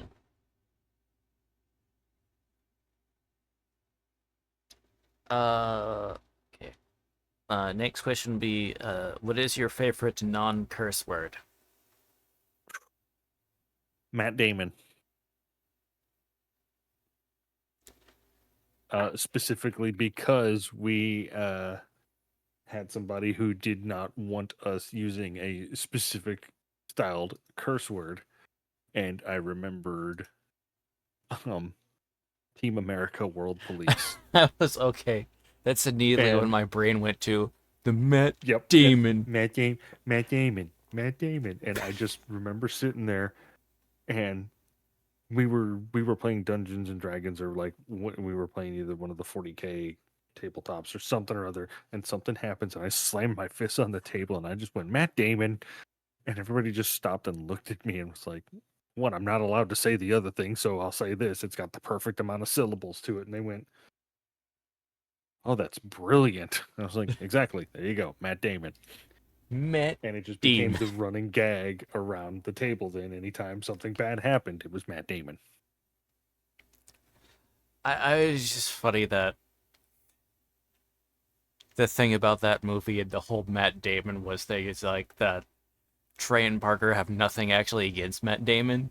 It was mainly just when they got his puppet, it just kind of looked really dumb, so they just started making it fun. So it's not Listen, you roll with what you got. it's so it's not so much Matt Damon, it's just the Matt Damon puppet they were making fun of.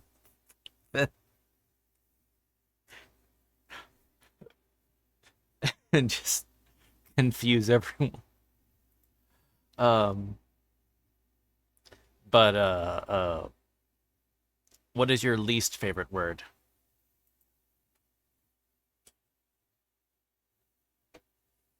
Yeah, I don't know that I have one. Because I've never really thought about it.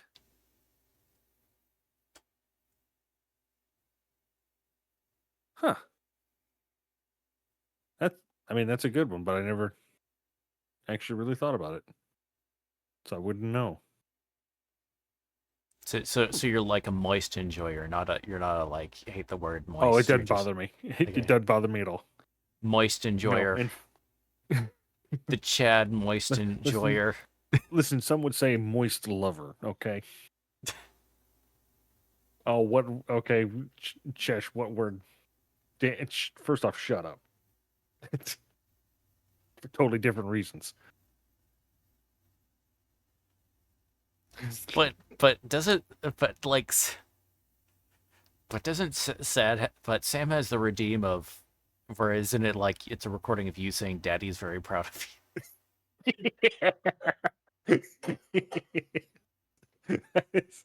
That is 100% true. And oh my god, that I did that as a bit for her. I forgot what it was.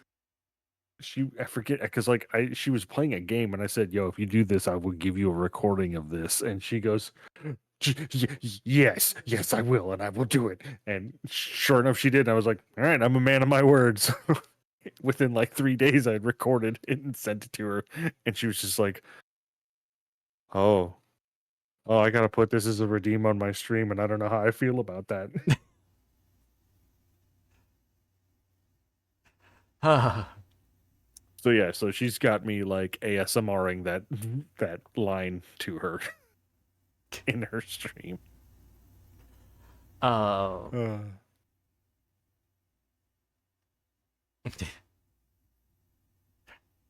see, you can mark.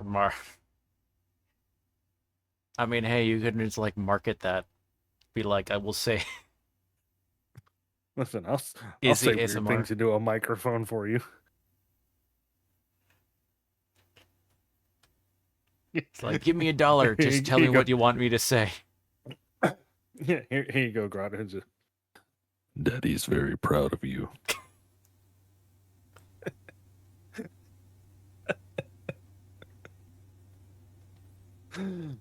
I don't think I could do that without sounding utterly ridiculous. Hold on. Can I get this? Hold on. Let's try this. I'm gonna give it a shot. Okay. I just got to get my mic thing and not that. Okay.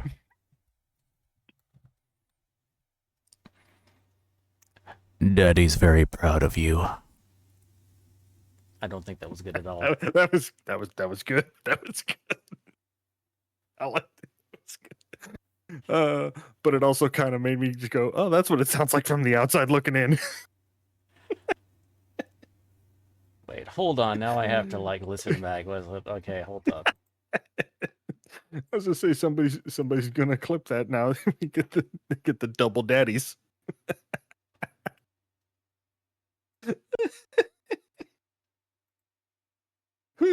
Shoot, that's funny. Oh man, I'm Oh actually tearing gosh. up over here. That was good. I just heard. I just heard it now. See, that's one of those things.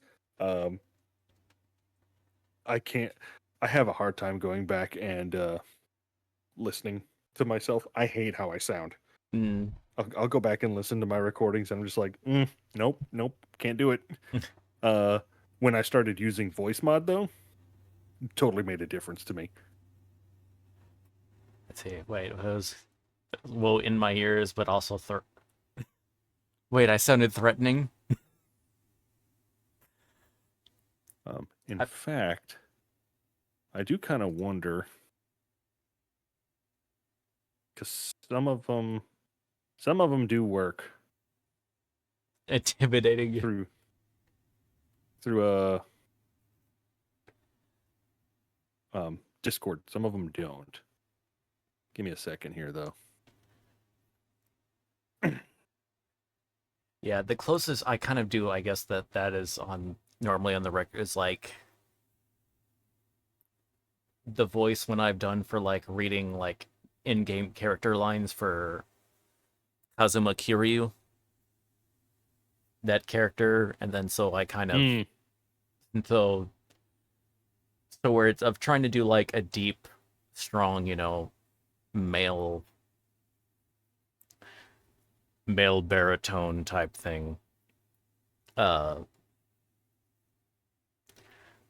have to have lines for me to feel like I actually go into, but it's one of my default sort of like places that I have for when I'm doing different like voices and things. The Kazuma Kiryu is kind of it's one of my little mental pinpoints. So I'm gonna swap over and see if it'll come through clear and hopefully not destroy anybody. But this was for the longest time, this was what I used when I first started becoming a trap hinge, and for the longest time my snort pinch. So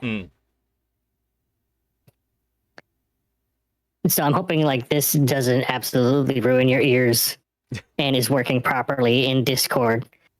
But yeah, this was the voice. No, it sounds fine. Yeah, I think I was recall it because I've seen like your channel trailer, Mhm. like it Yep, has. yep. Yeah, it uses this one. Yep, and I've got a list of like probably a good 30 different voices that I could potentially swap through and use during stream. It was one of the few things that I actually made sure to use my stream deck for. To just be able to button push and swap between any of these at any point in time. Because it was this, and again, I apologize if this doesn't 100% work. But then there was this one too. And this one was always just kind of fun.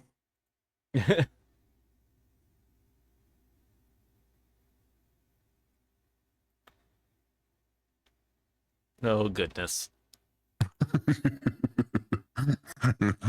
Always better when I laugh with it too. Hmm.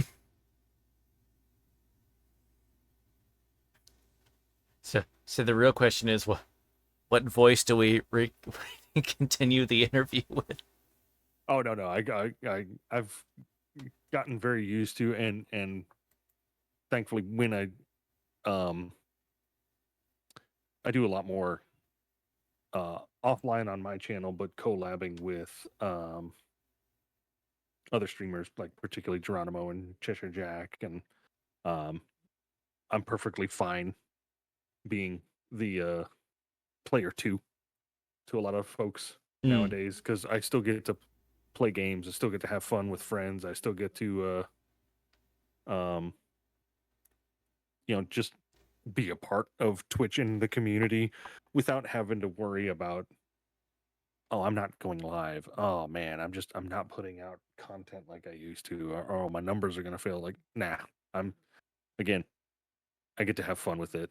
Right. And I popped back on to one of my streams, and I made the joke like I was lucky if I was streaming once a month at one point, which I don't think I've streamed this month at all. But that's been a whole nother life issue that's been going on. So, Hmm. but I'd forgotten to adjust my voice mod, so I did the entire stream with, you know, my actual voice coming out of it, and people were like, "Oh no, this is good. Like, yeah, we actually get to hear your normal voice." And I was like, "Really? You you're good with that?" So yeah, had to get used to that one again. So, but it is fun to just still have the option to go back if I so desire. And I Mm. know that higher pitched one has changed several times over the years that I've used it, because it used to be much higher pitched, Mm. and slowly just brought it down. And then the more I thought about it, I was like, if I'm playing a chubby little snore pinch, it definitely needs to have a little bit more bass to it. Mm.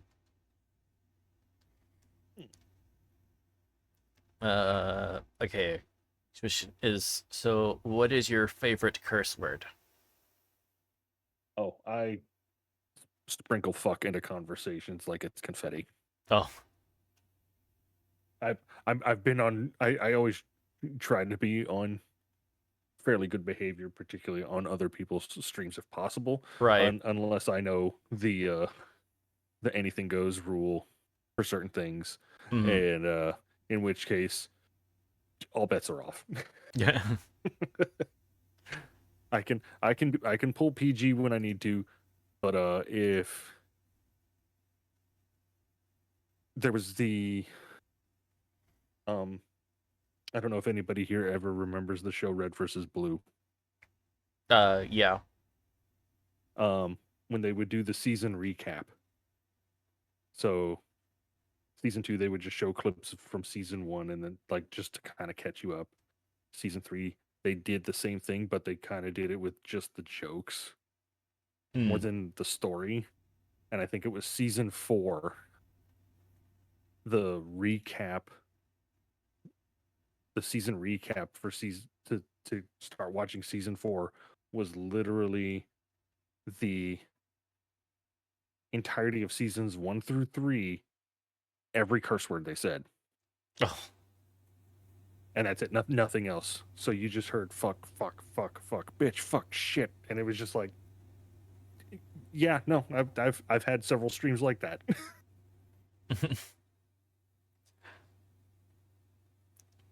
uh. Okay. Next question. What profession other than your own would you like to attempt? Other than my own, huh? There was a time in my life I thought I was going to be a marine biologist. Um, having said, I have the very healthy fear and respect of the water. Mm. I still I love all the stuff in it. I just have a hard time being in it. Um, there is the part of me that says if I could make content creation a full-time job, sure, that I'd kind of have fun with that. But I also don't have the work ethic to do that. I'm god awful with social media. Anybody can tell you that. Mm. Um, weirdly enough, I'm looking to switch fields of IT. So currently I do installation, and I'd rather do more back end stuff than end product stuff. Right. Um. Okay.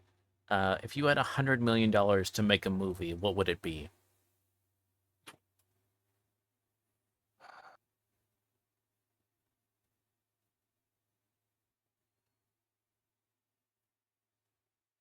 Funny enough, because we were talking about it, a book accurate, The Hobbit. Hmm.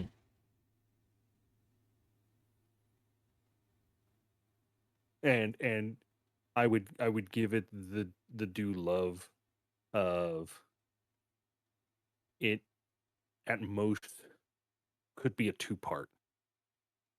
Hmm. I could say that.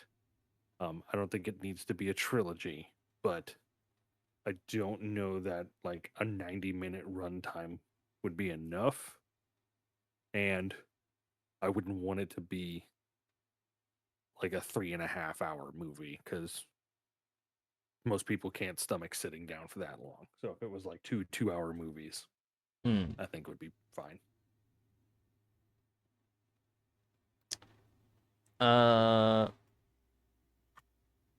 Let me see. Uh, who is your waifu or husbando?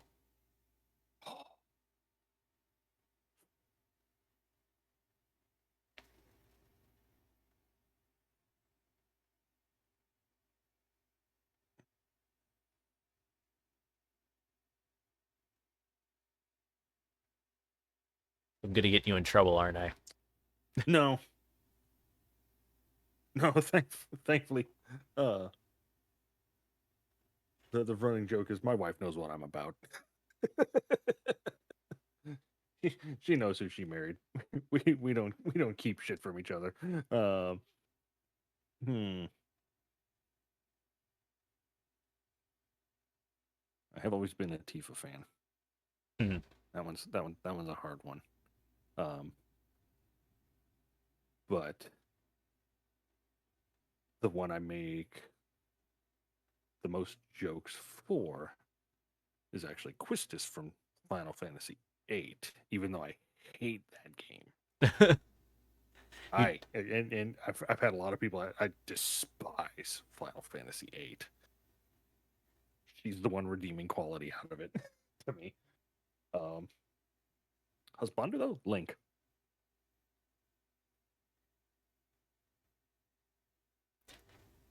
If you want to Yeah. answer that, but it's one of those like and or type questions. So Oh no, Link definitely. okay, Husbando.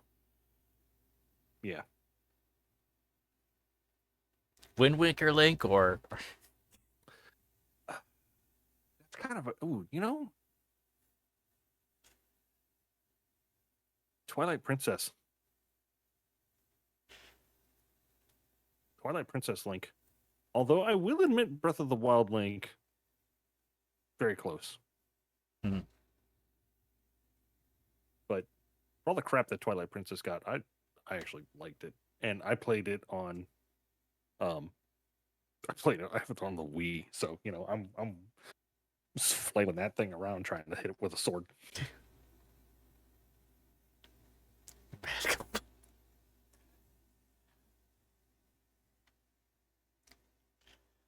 what? I didn't say anything. I was just wanting him to specify about which version Link that he was. So his might be Wind Waker. It's- I don't know. Listen, it's a legit question, since they are all technically different timeline links, right? Uh,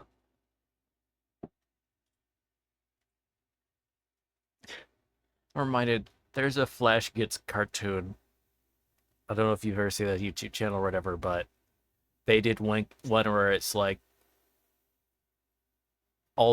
making all the links. The joke is that all the links in Zeldas are like just terribly inbred over the I things. think I have seen that. Yeah. So they just I've like seen that. then makes them all compete against each other and who is the final with Zelda. Oh. Here we have Link. We have Link. We have Link. We have Lunk, and we have Lonk, but we have Link and Link.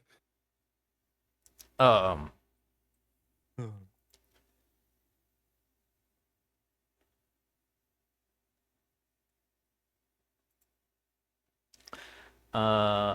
okay, let me see. I'm trying to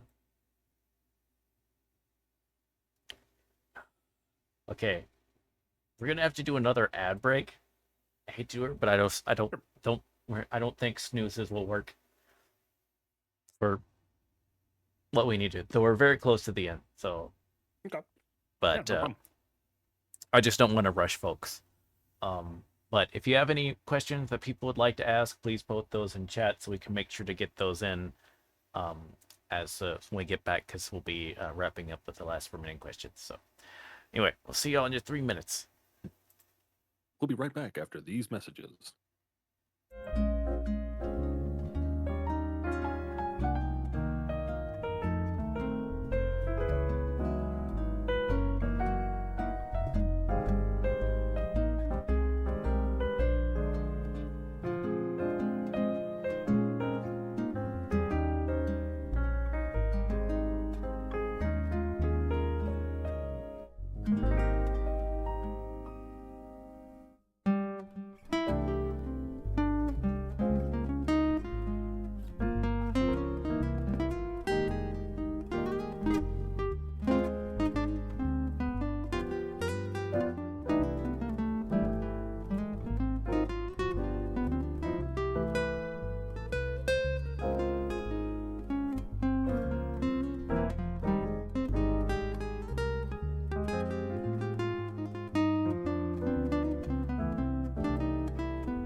All right, welcome back in, everyone.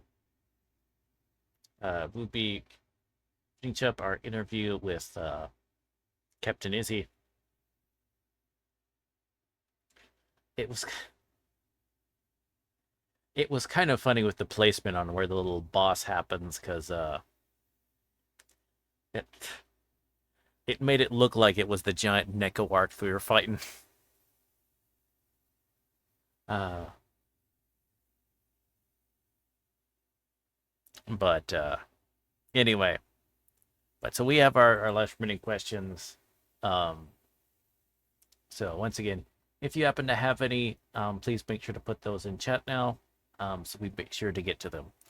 But if you're ready, Issy, we'll be continuing with our last questions. All right, Okay. let's do it. All right. So, okay. Some of these questions that I got in the streaming one, we ended up answering. What have you enjoyed most about streaming?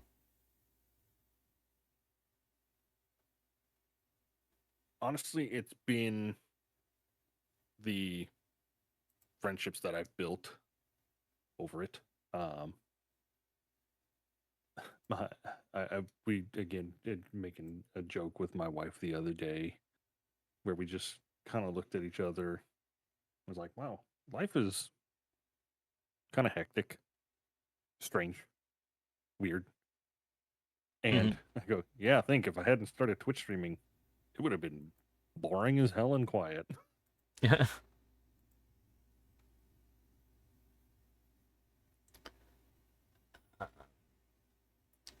Okay. And let's see. What have you streamed that has had the most psychological or emotional impact on you? Ooh, so I do actually keep um my Steam library categorized. When I finish games, I put them into folders. Um,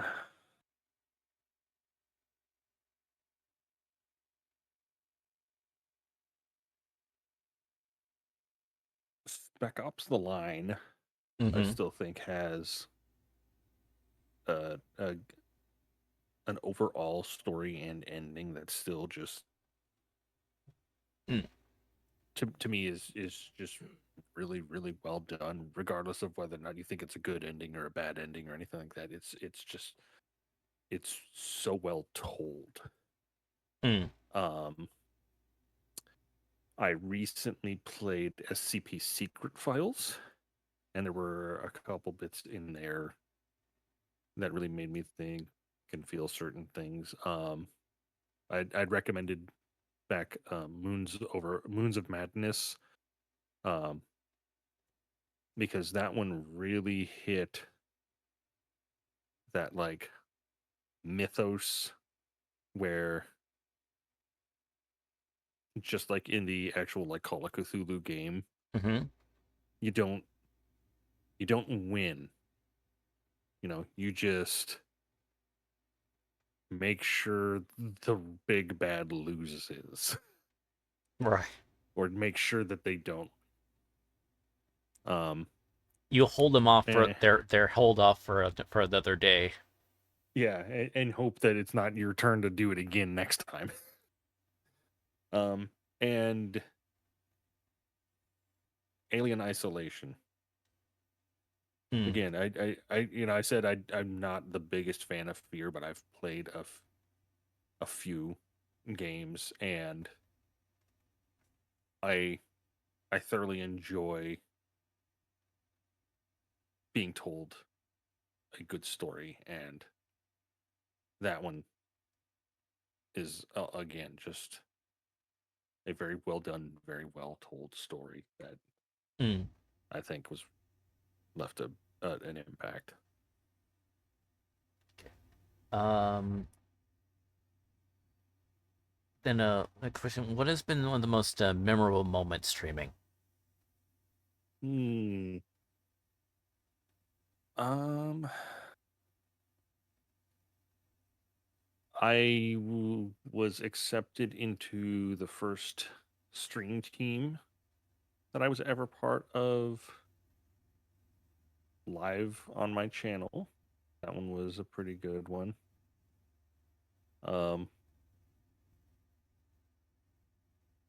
I huh. There's like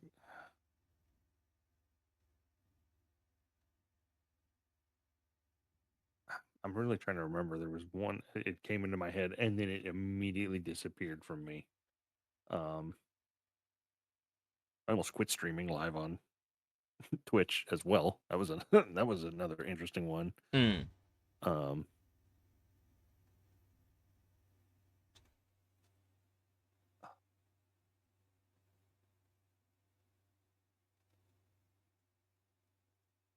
I had one, and I think I lost it. That's weird. I know I had one that was a little bit more like profound, and I want to say like it might be like in my clips, like I had something there, but sure shoot, that has vacated my mental capacity at the moment. That's fine. No worries about it. Um. Okay. Let's see. The next question would be, what has been your favorite collaborative event you've taken part in?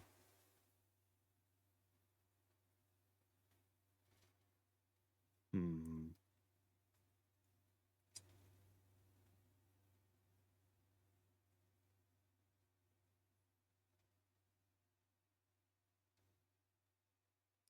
Probably my co-op run of Elden Ring with Jash.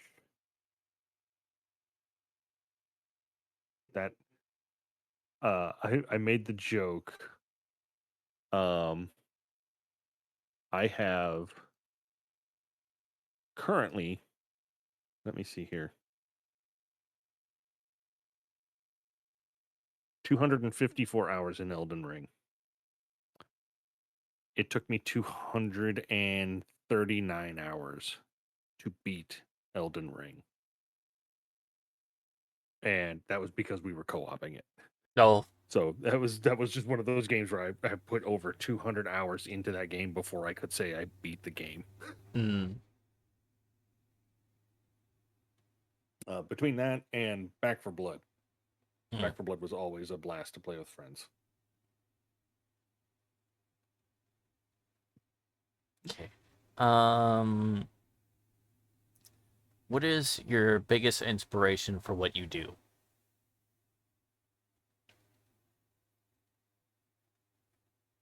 My wife. She has she has supported me through so many different things. Um, Changing my job several times over, Mm-hmm. deciding to start streaming, and keeping me up when I thought it wasn't a thing that I was going to stick with, or if I ever felt like I needed to really get back into it. She was always with me on that. Um, and just, anytime life has gotten to be too much, um, she's she's my better and other half, and has always been there. Mm. Um, Question. So, do you happen to have any streaming goals? At the current, I wouldn't say that I do. Maybe other than getting back into it a little bit more. Like Mm. that's one of those things where I look at it and go, it'd be nice to be able to stream like more than once a month. Mm-hmm. That's kind of poopy to go from at my peak I had a set schedule and I was streaming 3 days a week on the regular. Hmm. I was riding pretty high, being in the double digits of concurrent viewers and just really, you know, just thriving and enjoying it. Um, and then just, one crash out, which then led to reduction in schedule, then just other little things that just life just kind of gets in the way, Right. and just going, you know what, I know it's not the most important thing in the world to me, and being able to focus on myself and slowly build myself back up. I now do want to get back into it on the regular, Hmm. but I also need to be in a place where, I'm not coming home from work and going, I can barely keep my eyes open, let alone sit in front of a computer and stream. Right. Um. See. If you could collab with one famous streamer, who would you pick? Rainer Vase. And like I said, he was the inspiration for me to become a streamer. I think he is absolutely hilarious. Mm-hmm. I feel like I feel like my humor gets along pretty well with just about anybody. So I don't feel like it would ever be weird or awkward. Um, I find I have a fairly similar open-ended love of all different kinds of video games, so that it almost wouldn't even matter what was being played. It could be something silly, it could be something serious, it could be anywhere in between, and it would just be a good time all around. Hmm. Um. Let's see. And then let me think. Uh, okay. We're normally end with what advice would you give people considering streaming or be doing, but that kind of We question was kind already of jumped given. on that, right? Yeah, that question was we did that pretty much towards the beginning. So in that case, um, is are you taking part in any collabs in the near future that you're looking forward to that you might want to let people know about? Um, you can usually catch me Sunday nights on Cheshire Jack's stream. We've made a pretty good effort of making that our like co-op game nights. Mm-hmm. And so, like I said, we did Elden Ring together. We found a mod, and for a while we were playing Skyrim co-op. Boy, that got broken real Yeah. quick. Turns out the game doesn't know how to handle two of those going on. Um, Made for some really, really weird stuff. And more recently, we've been having an absolute blast in Night Rain. So I think that's probably where our focus is going to stay for at least a little while longer. Just because we still have about a few bosses we need to get through, and it's still just even without that, it's still just a fun game to play with your friends. So Right. Um, okay. So I think that's. I don't think anyone asked any more questions. I don't think there was any more questions that were asked in chat. So yeah. Okay.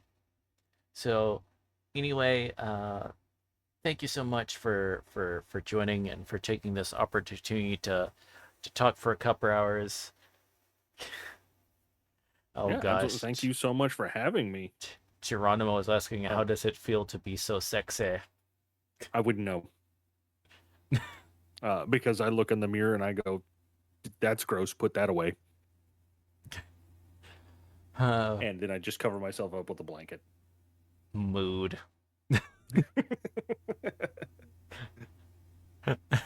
Um, um, but no, thank you very much for this. This was an absolute joy, and everything that Geronimo and Chesh kind of gave me the heads up on with you was 100% accurate. You are an absolute wonderful being aw.